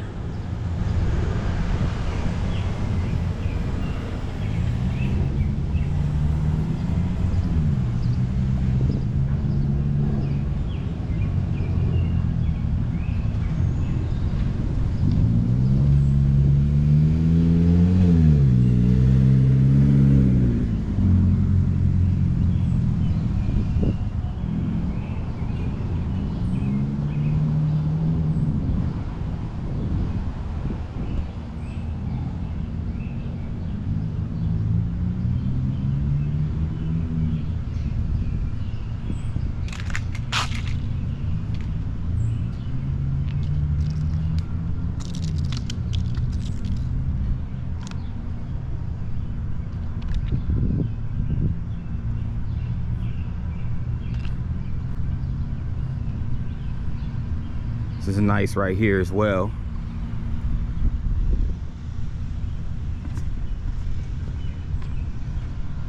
Check this out. It's like a garden.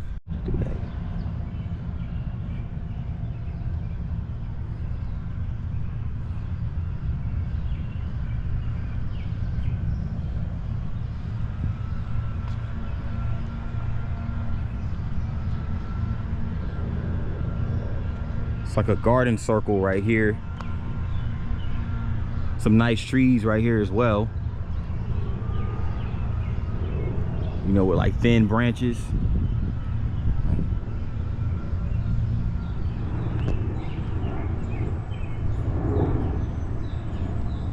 The flowers over here.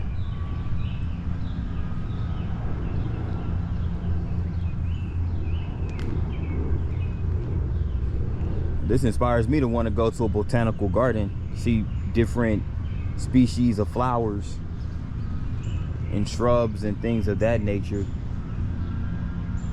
And I like the colorful blend right here of red, orange, and yellow.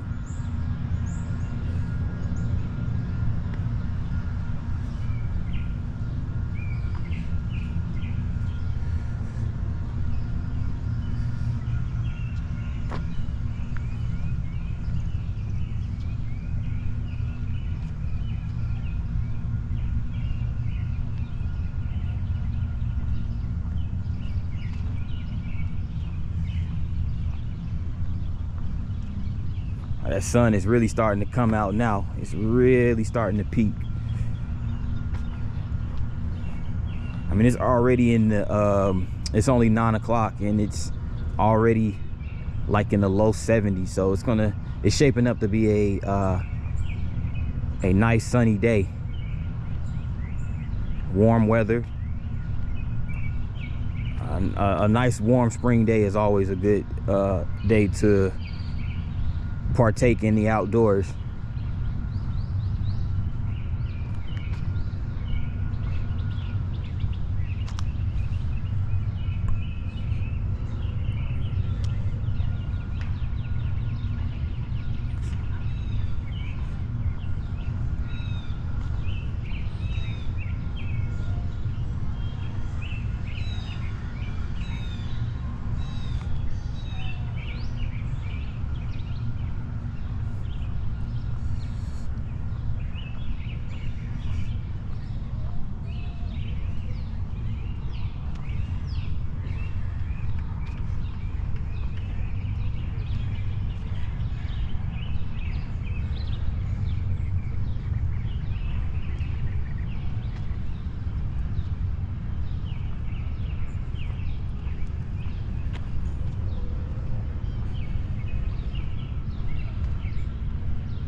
And right here is a part of the park that commemorates the soldiers who fought in World War II, as well as the Korean War. As you can see right here, these are plaques, basically with in alphabetical order, all of the soldiers who lost their lives in the course of World War II. That's a lot of them too. It's like it's three plaques of and that's just one war. That's World War II. And these are the people that actually grew up in Shelby County, which is of course, this is Shelby County, Tennessee, where Memphis is located.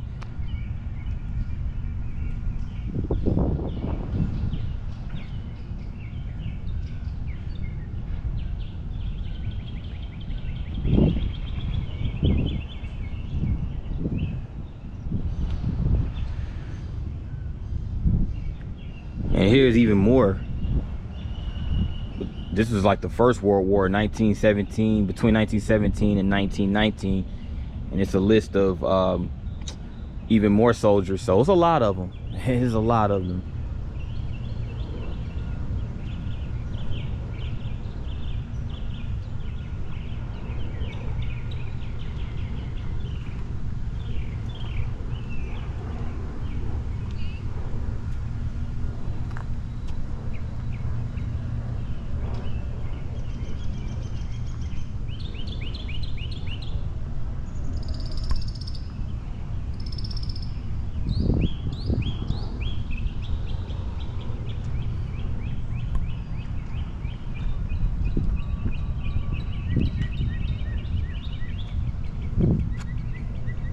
Boeing B-17F.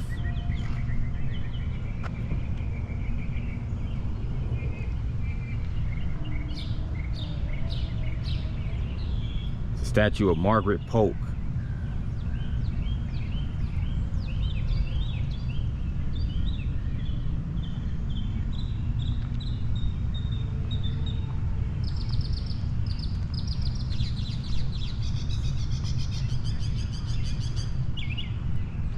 Of course, they're gonna have the they have the Tennessee flag right here, the American flag. Not quite sure what flag that is.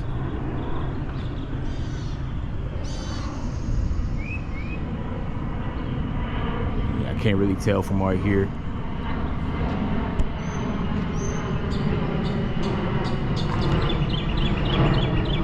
And here's a sculpture of the Korean War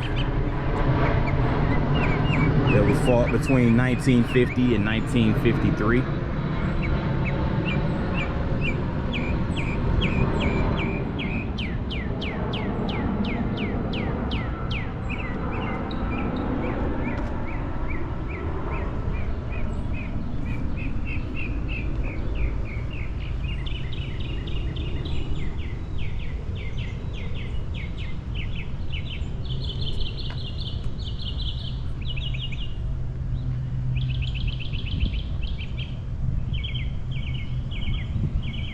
Look at this tree right here.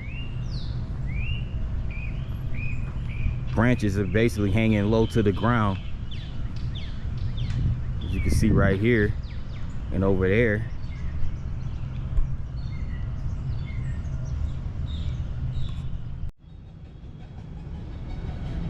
Here I am in front of the Memphis Zoo and Aquarium. Again, this is still on the grounds of Overton Park, but this is the front entrance of the zoo. Pretty nice sculpture. As you can see, a lot of these carvings of these animals are animals that are native to the continent of Africa. Here you have the lion. Here you have the rhinoceros.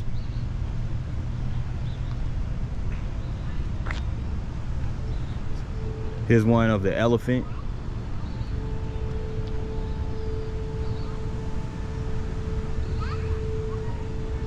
Here's one of what looks like a hippopotamus.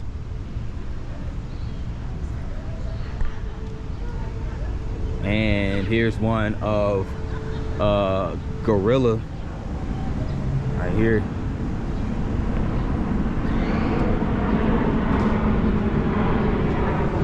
And also an alligator right here.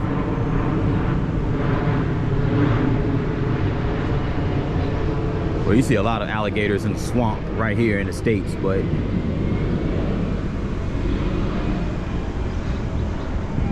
yeah, here's the front. Here is, I thought this was very interesting. As I mentioned before, Memphis was named after the ancient city in Africa.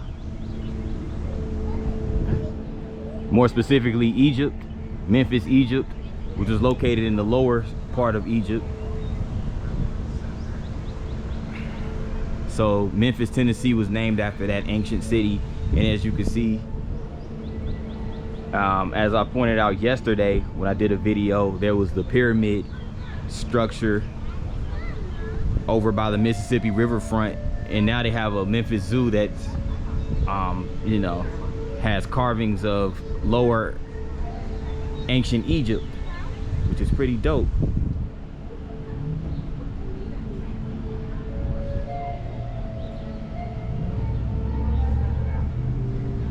Okay.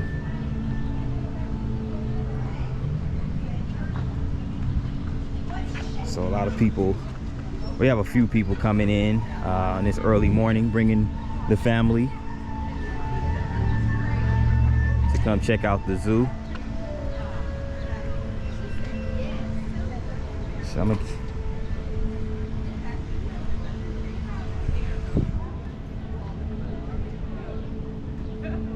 yeah.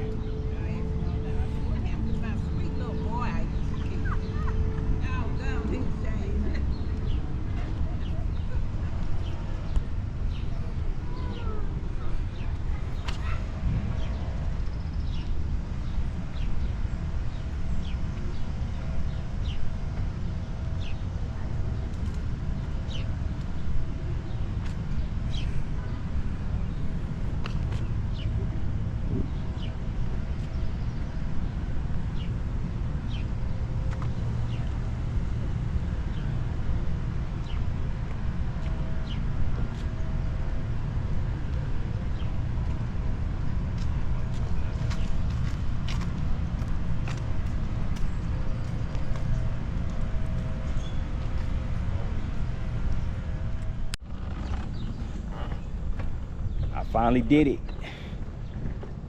Got me a bicycle. I had rented me one of these e-bikes, electrical bike that's activated via the B-Cycle app.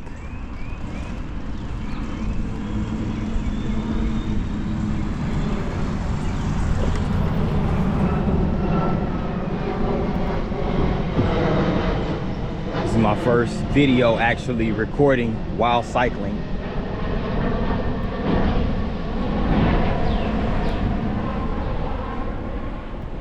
So it's going to be pretty quick.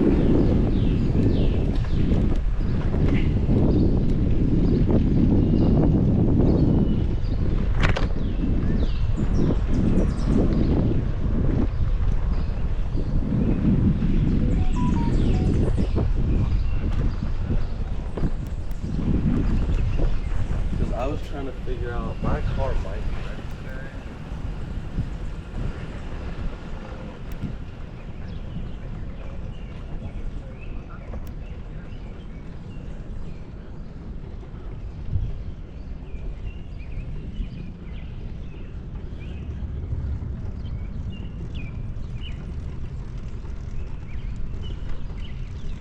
See, I'm biking right now past the Brooks Museum of Art.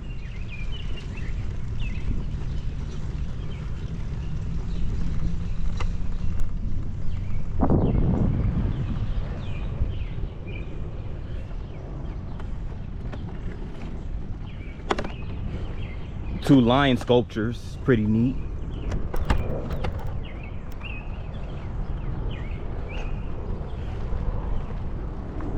There goes the actual building right there. As you can see.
That statue right there.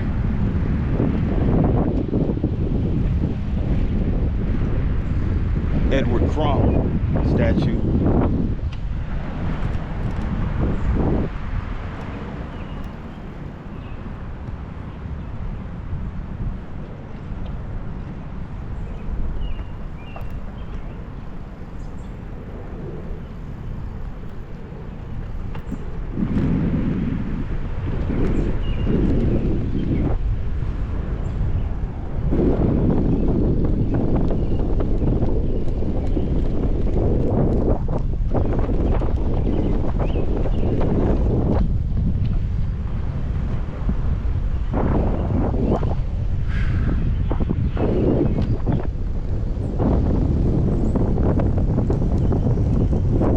Forgot to mention, there's also a 9-hole golf course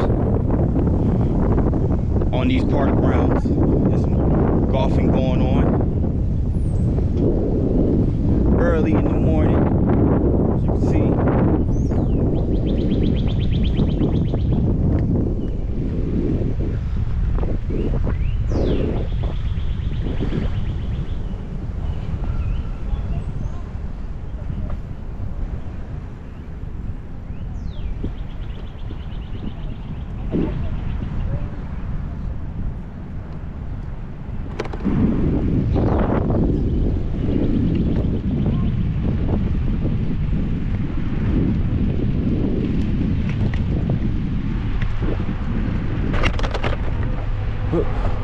Accidentally went over a speed bump.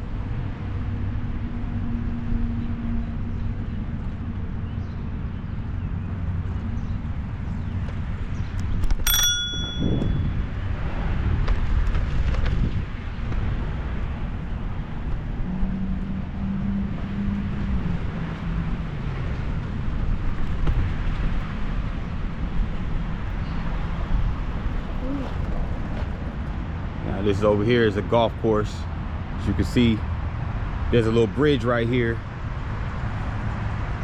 but I don't want to proceed any further because that's like right there on the green. There's a brother over there getting his golf on, so let me turn this around, reverse course, and head on back to the docking station.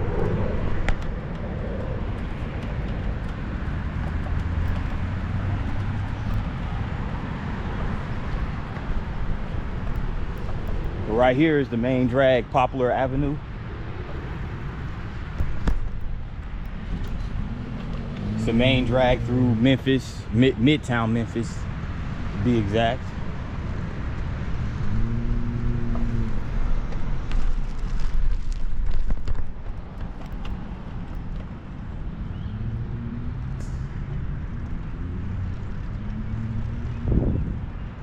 Some more golfing going on over here.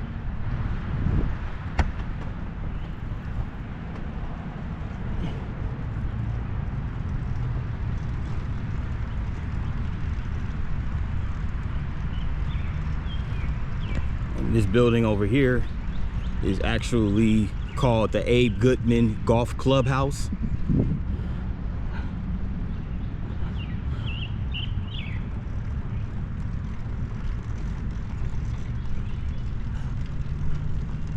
It's a nice day to go golfing, biking, walking, jogging, fishing, all of that. Yeah.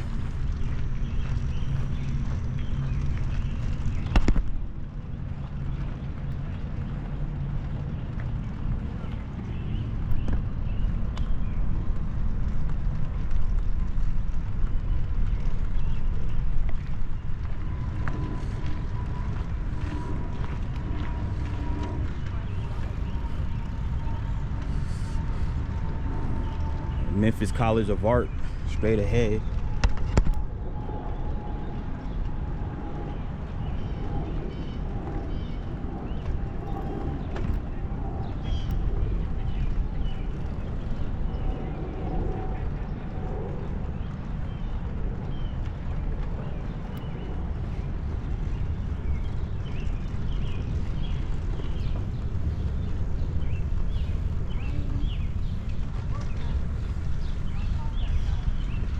And over here is a clock tower, as you can see.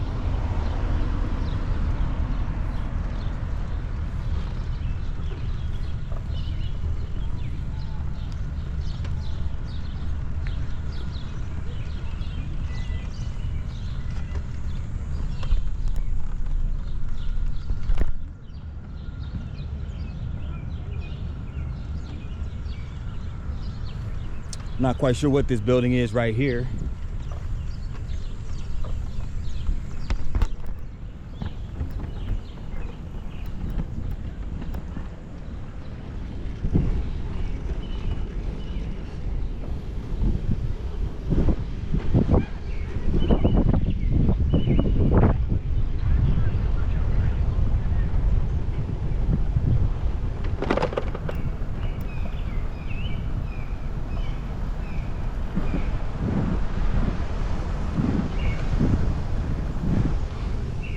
Overton Park right here. It's like a little dog park.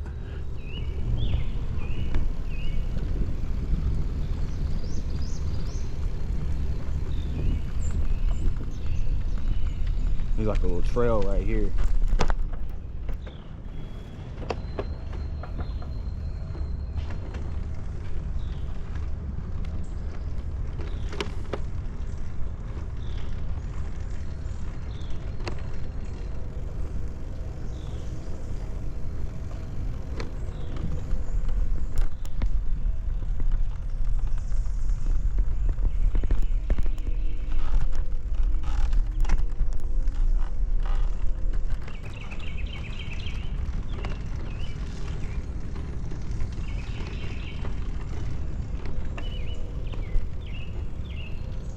I don't want to go too far.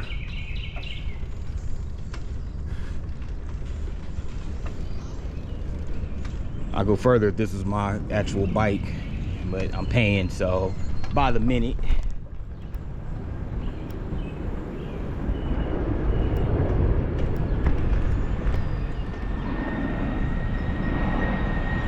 And over here is a playground park area, right? Like it's a playground. See the jungle gym. So it was only a matter of time before I spotted a playground on the premises.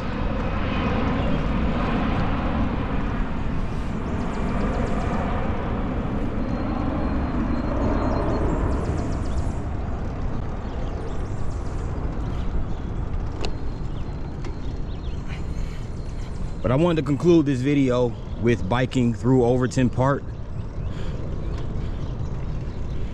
There's more that I'm gonna check out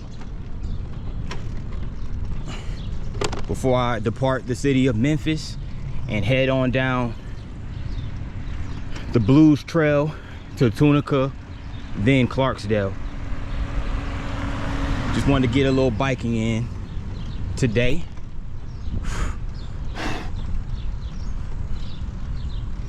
That being said, I'm gonna go ahead and conclude this portion of the video, and we'll be back with more. Till then, peace. Oh, I'm right here on the grounds of the Stax Museum. And this museum just celebrated its 20th anniversary.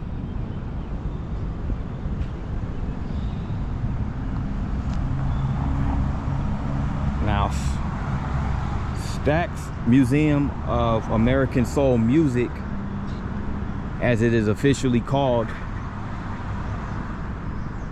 celebrates or commemorates the Stax record label, a record company that was big back in the late 50s, 60s, and the 70s as well, but primarily their heyday was in the 60s. And there were a lot of musicians, soul, gospel, funk, and blues, who basically their careers flourished while signed to this record company.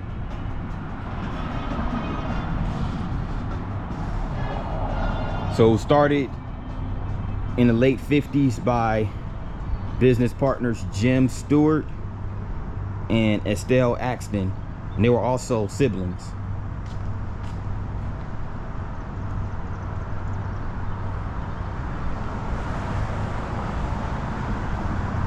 One of the label's house bands was Booker T and the MGs.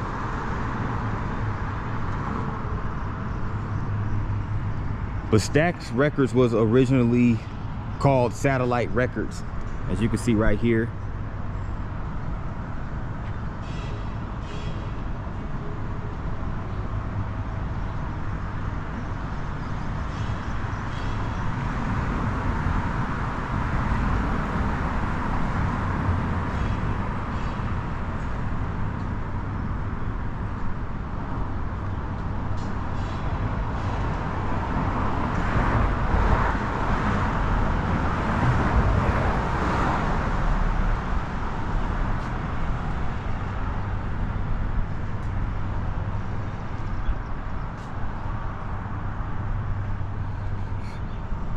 Now again, there were a lot of artists, musicians who flourished under this record company.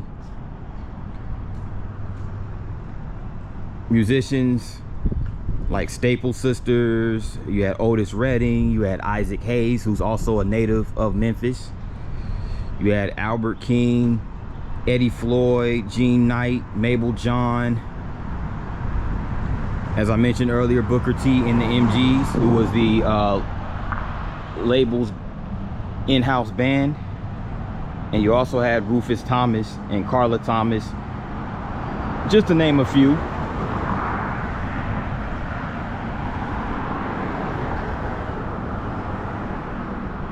But you had places. You had on some, I remember listening to some albums by Isaac Hayes.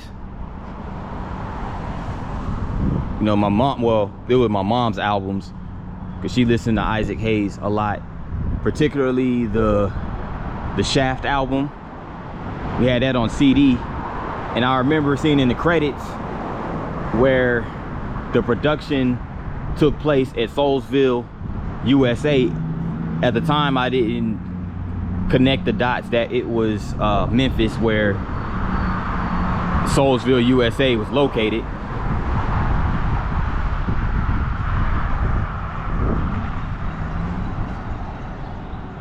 But yeah, this is where it took place. It took place. Well, this is actually the museum right here. This is the museum.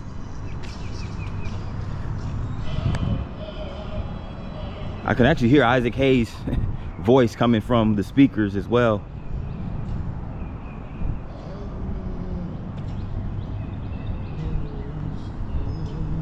And right here,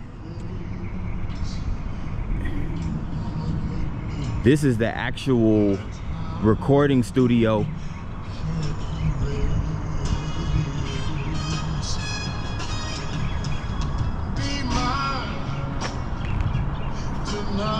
on this site stood Stax Record Inc., which boasted such stars as Otis Redding, Rufus and Carla Thomas, Isaac Hayes, the Staple Singers, Albert King, the Barkays, and many others.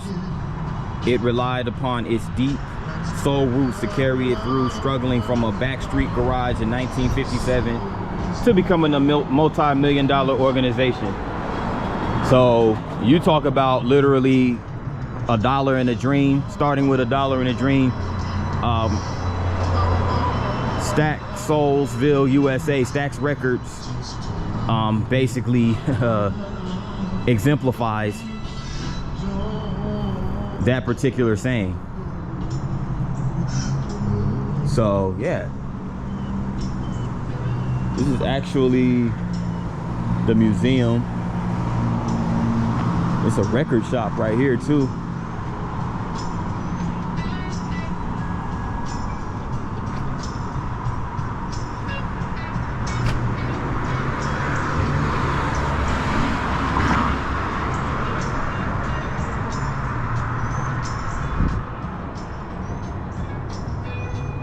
Satellite record shop.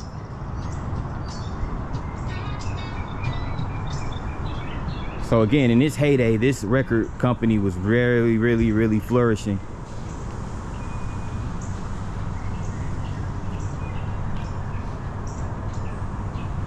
Memphis Heritage Trail, experience the African American journey, Soulsville, USA. So this is South Memphis where I'm located. This is one of the city's oldest neighborhoods.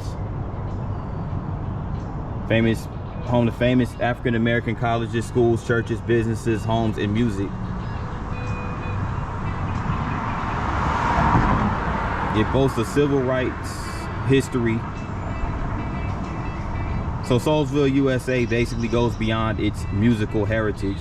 It boasts a rich civil rights history and strong commitment to education, a powerful and impactful faith-based community, and well-known historical figures excuse me, such as the Reverend James Lawson, Willie Mitchell, Maceo Walker, Carla Thomas, Ida B. Wells, excuse me, Isaac Hayes, and Reverend C.H. Mason. So yeah, being that Memphis is in the deep South, you have to also remember there was also a big part of the civil rights movement.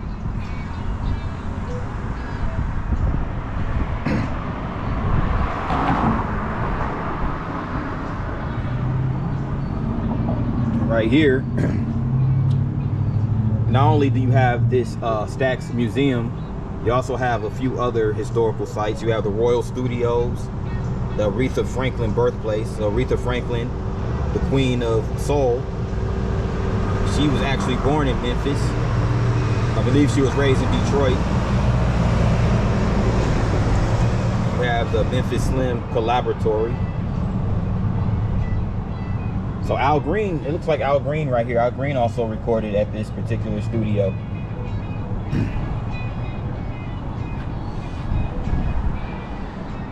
Y'all excuse that cough a few minutes ago.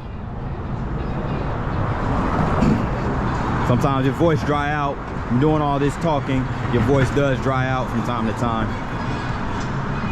I gotta go grab a bottled water.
Street.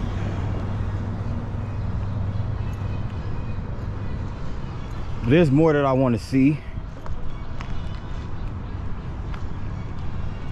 But yeah, here's a more here's a wider view of Soulsville, USA, aka Stax Records Museum.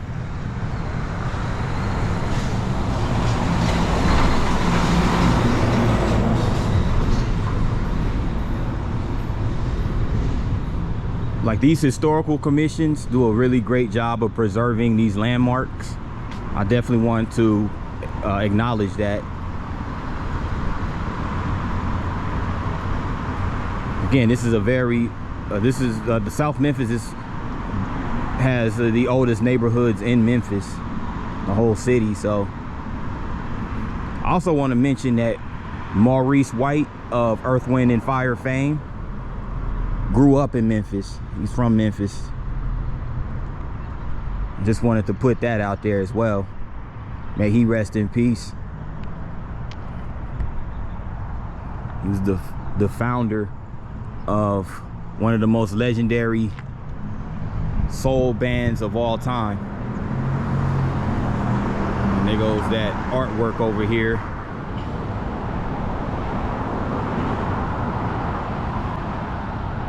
Let me get a little bit closer.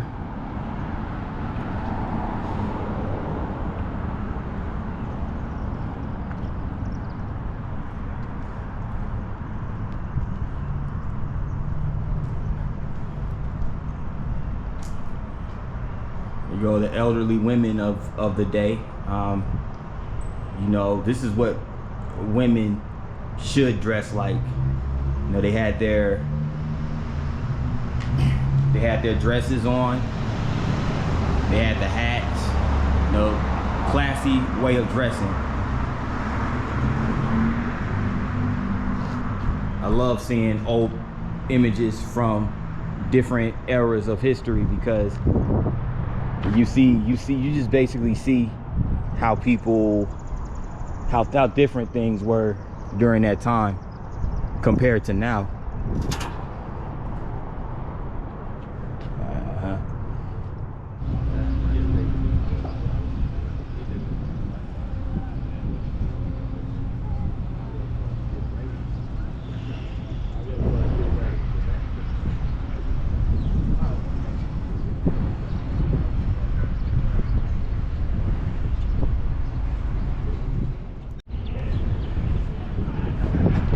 Here I am. I finally made it to the National Civil Rights Museum at the Lorraine Motel.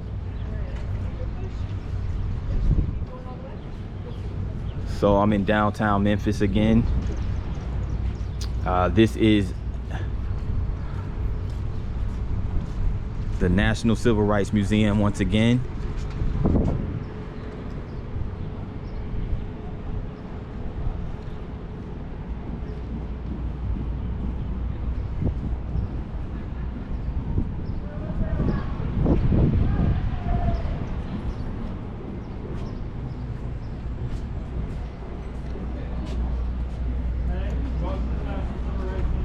As you can see right here, this is Lorraine Motel marker.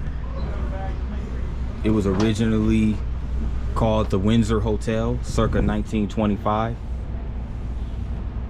And so this became one of the very few hotels exclusively for blacks during that time, and it hosted such entertainers such as Cab Calloway, Aretha Franklin, Count Basie, B.B. King, and Nat King Cole.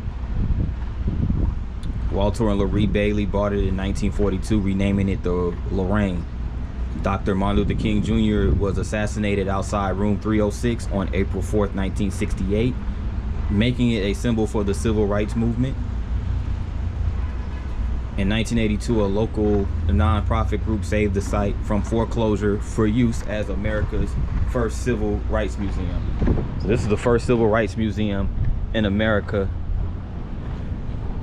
and it was preserved in 1982.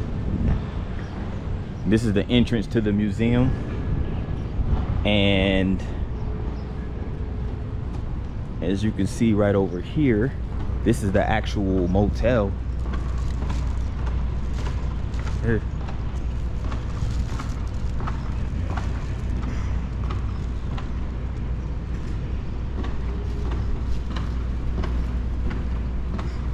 Some old school Cadillacs right here.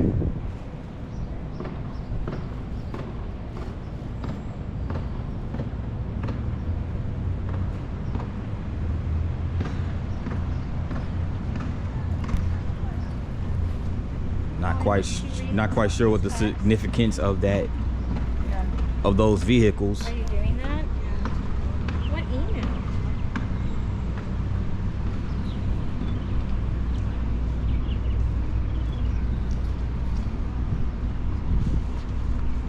Oh, there it goes. It shows, it says right there, the vintage cars in the parking lot represent the vehicles parked at the Lorraine Motel when Dr. King was killed.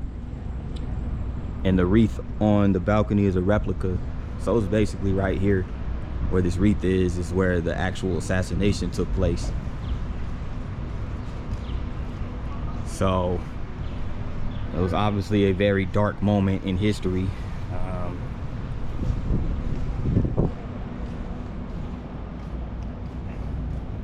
A time of infamy.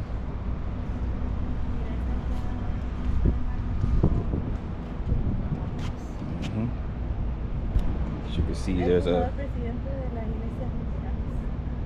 Martin Luther King Jr. right here. So a slab of cement.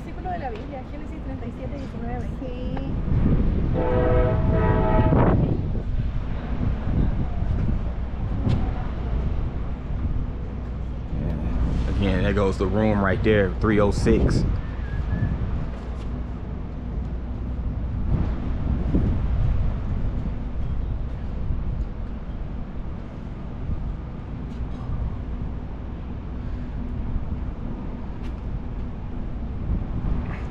And for perspective,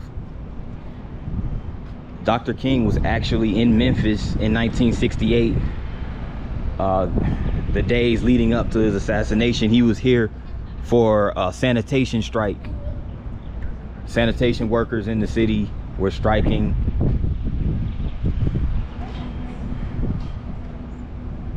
You know, a lot of it had to do with unfair treatment, unfair labor treatment,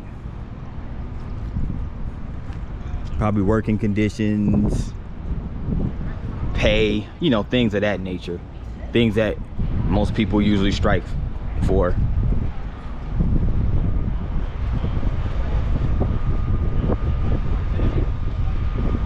Could have been any, I want to say inequality because of pay based on race. I think that was another issue. But here's the sign that reads the Lorraine Motel, and it also has "I Have a Dream." Of course, that's Dr. King's most iconic speech.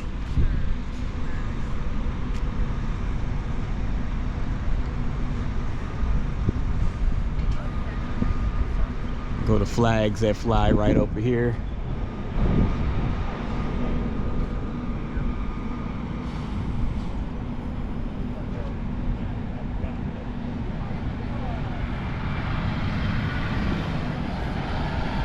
saw earlier there were a group of what looked like high school students that were here touring. It looked like they was on a school trip. So this of course places like this would definitely, this is one of the main attractions, especially for field trips here in the city of Memphis.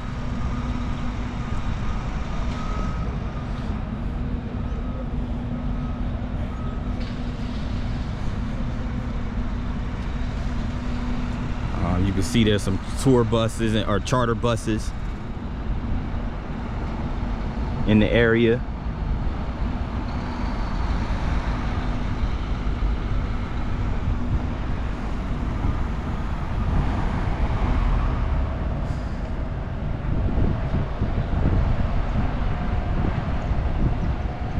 I'm right here now at the corner of St. Martin Street and Butler Ave.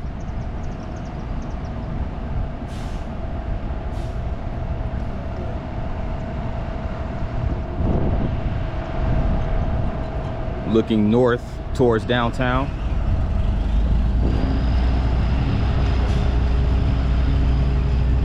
And right here is what's called Central Barbecue.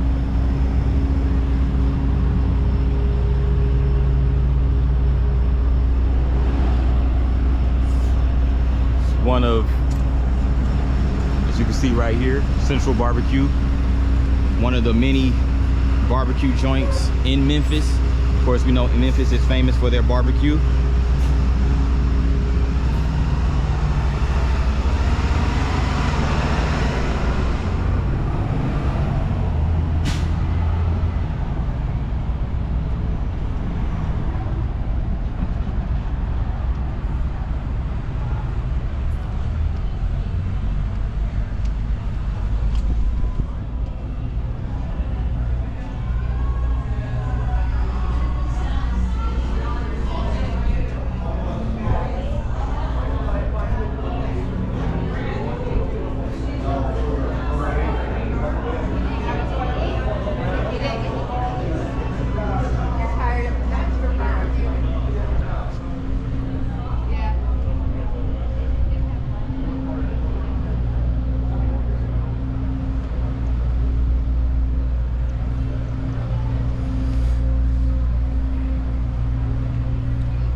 So I just wanted to get a brief little video of the National Civil Rights Museum and the Lorraine Motel.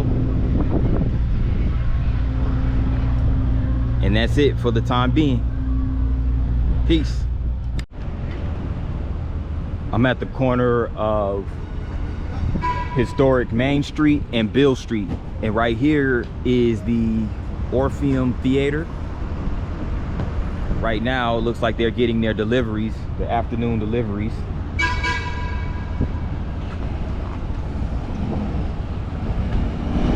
And, oh wow, I came here just in enough time because what you see right here is the Main Street trolley making its way down Main Street.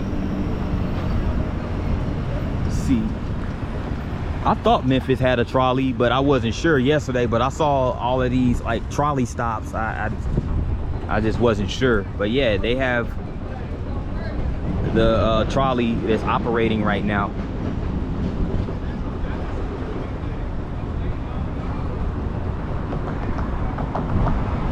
There goes the Beale Street Memphis entrance at the corner of Main and Beale.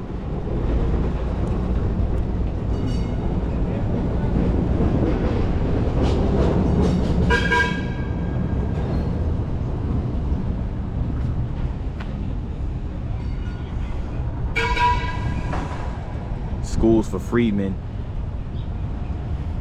So right here is the site where the first free colored school in the city of Memphis had opened in 1863. So it was towards the end of the Civil War.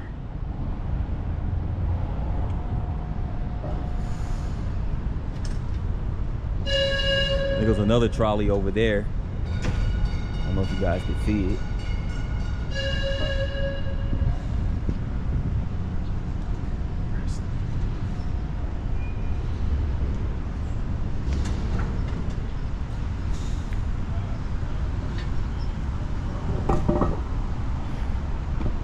I'll check this out. Goes a statue of Elvis Presley.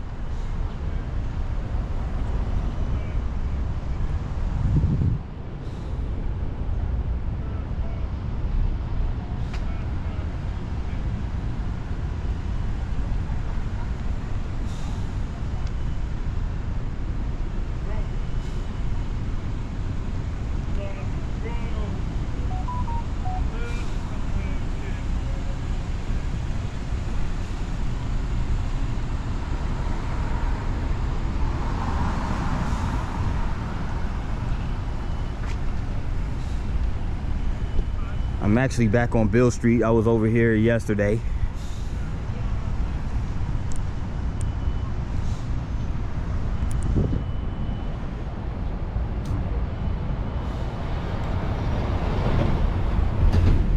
I think this is like a cheetah or some type of mountain lion. It might be a mountain lion, I'm not quite sure. But it's a nice sculpture. It's actually sitting right here in front of this administration building.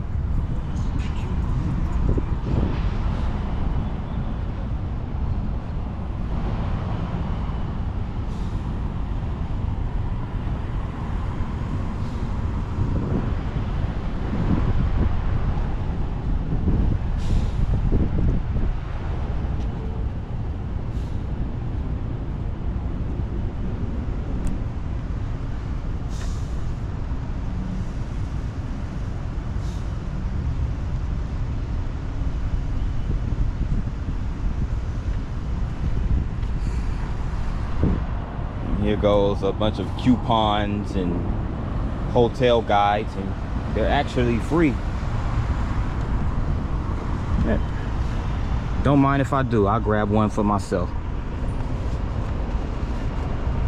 Just in case I'm in the area next month, next couple of months or so.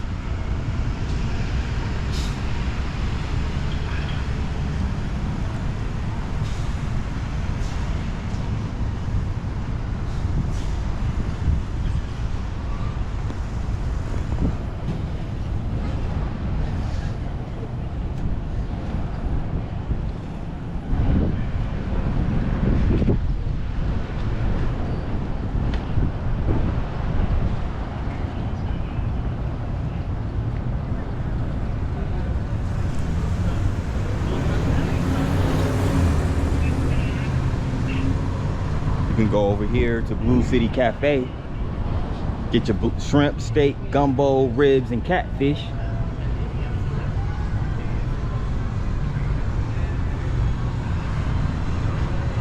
There goes a flag of the Memphis Grizzlies. Can't really see it too well, but that's the Memphis Tigers flag.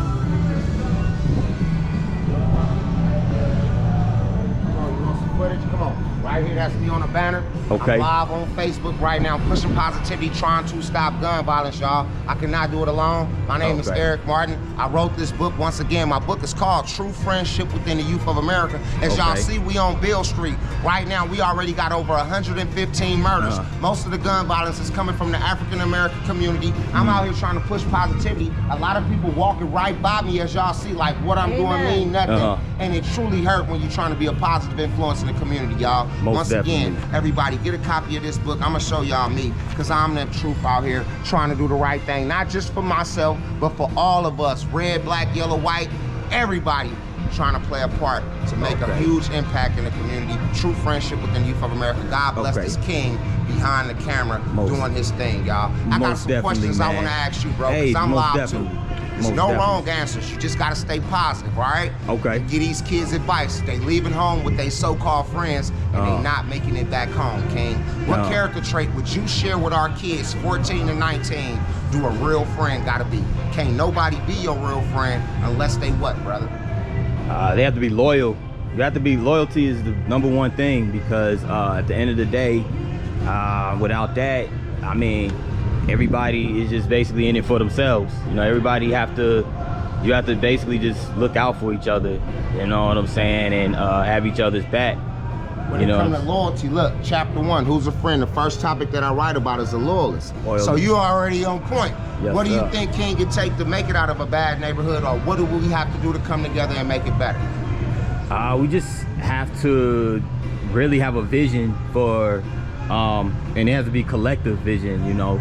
Like, it starts with one person, but then, you know, that one person can turn to 5, 10, 100, you know, but Right. it's a collective effort, you know what I'm saying? My last question, where you originally from, King?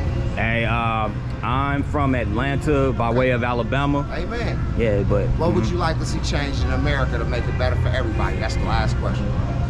I just want to see, ultimately, I want to see unity, and I would like to see just everybody just uplifting each other, because that's where it all starts, right there. That's what it's all about. Once again, my name is Eric Martin. I can't do what I do without individuals like you. What's your name, King? My name is Pierce. God bless you for stopping and Yeah. doing what you do in the community. Hopefully Yeah. this stuff can go viral and we can make a difference. Man. As individuals swear that we can't come together as African Americans. Hey. They think that we uneducated. They think that we don't want better for our communities. And I'm trying to prove I'm different with my video footage. So I know you could be doing the same thing Hey. with the footage that you got right now. Most Everybody definitely. get a copy of my book and follow me at all social platforms. True Friendship Within the Youth of America. Let me know what I can do to grow and get better. God bless y'all. Okay, I'm gonna definitely spread the word, and once I get my YouTube channel kicking, I'm gonna post this and spread the word, brother. God bless. I appreciate it, Amen. Eric, man, for sure. Without individuals like that, we can't come together, man. Real ones like that can make the world go. Yes, man, I love to see positive brothers like Eric Martin, and I'm gonna make sure I promote and push the message that he is spreading, because we definitely need that in America, man, for real. You know, in actuality, everybody should be able to walk around and you know, be able to enjoy this great land we call America. And everybody should be able to do that with a pure heart and a sober mind.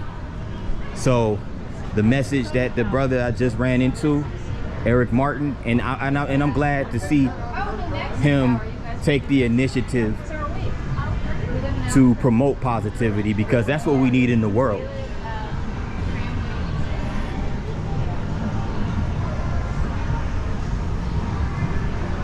The world is a very, very beautiful place if the right type of people come together and continue to make it a better place.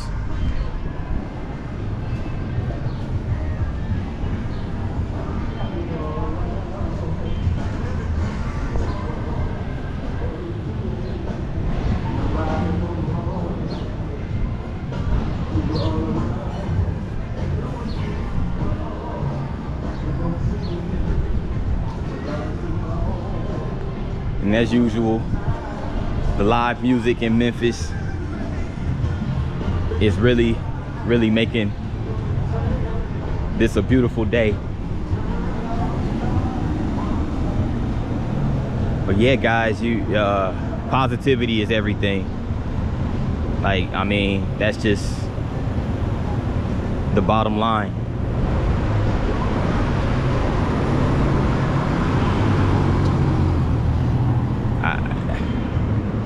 I do believe in the universe, and like how, you know, I believe in the laws of the universe. Like, you know, and I believe if you put out positivity, you get that back. But on the flip side of that, if you put out negativity, you get negativity. So it's all part of the universal law. That's just how it works. There's the laws of polarity, laws of karma, all of those things.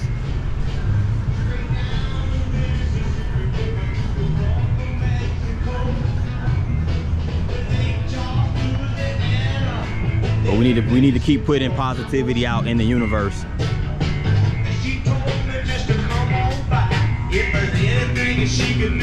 And part of that positivity, you know, was very prominent in a certain era in history. You know, like you had, I say, you hear this music right now. This is blues. You know, blues music is, you know, had a lot of positivity, but they also, it had a message to it. You know. And Memphis is a place that's full of soul, but you know, full of soulful people, but you also have people who are soulless.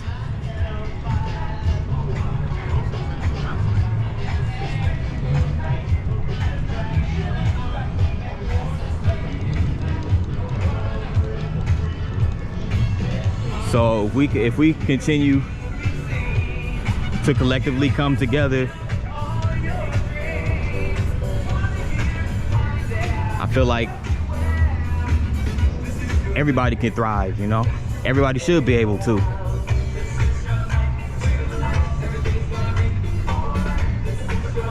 But yes, this is a message to the city of Memphis, the city of St. Louis, city of Atlanta, Birmingham, I could go on and on and on, Baltimore, Newark, New Jersey. I mean, all of these places, man, we need to stop the violence, man.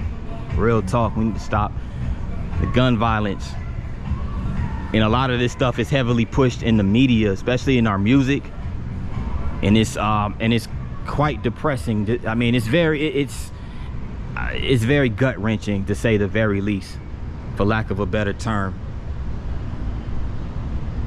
So I wanted to take one last stroll in Memphis for the time being before I depart down the beautiful Beale Street. And I'm glad I did, because I ran into a positive brother who pushed a message that we all need to hear.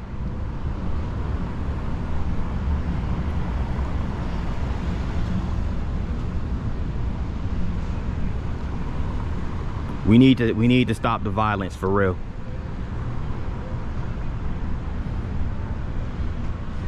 And on that note, you guys, I really appreciate you for watching me and kicking it with me on this video during my beautiful experience in Memphis. The city treated me very well since I've been here, and I can't express enough how much I appreciate that.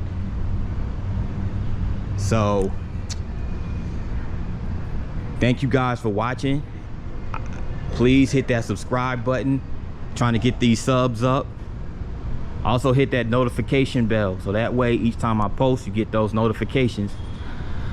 But I am going to continue on this trip. I'm going to do another video once I get into Tunica as well as Clarksdale. And Clarksdale will be the final trip on the final stop on my journey to this particular weekend. So with that being said, thanks you guys, love y'all, peace.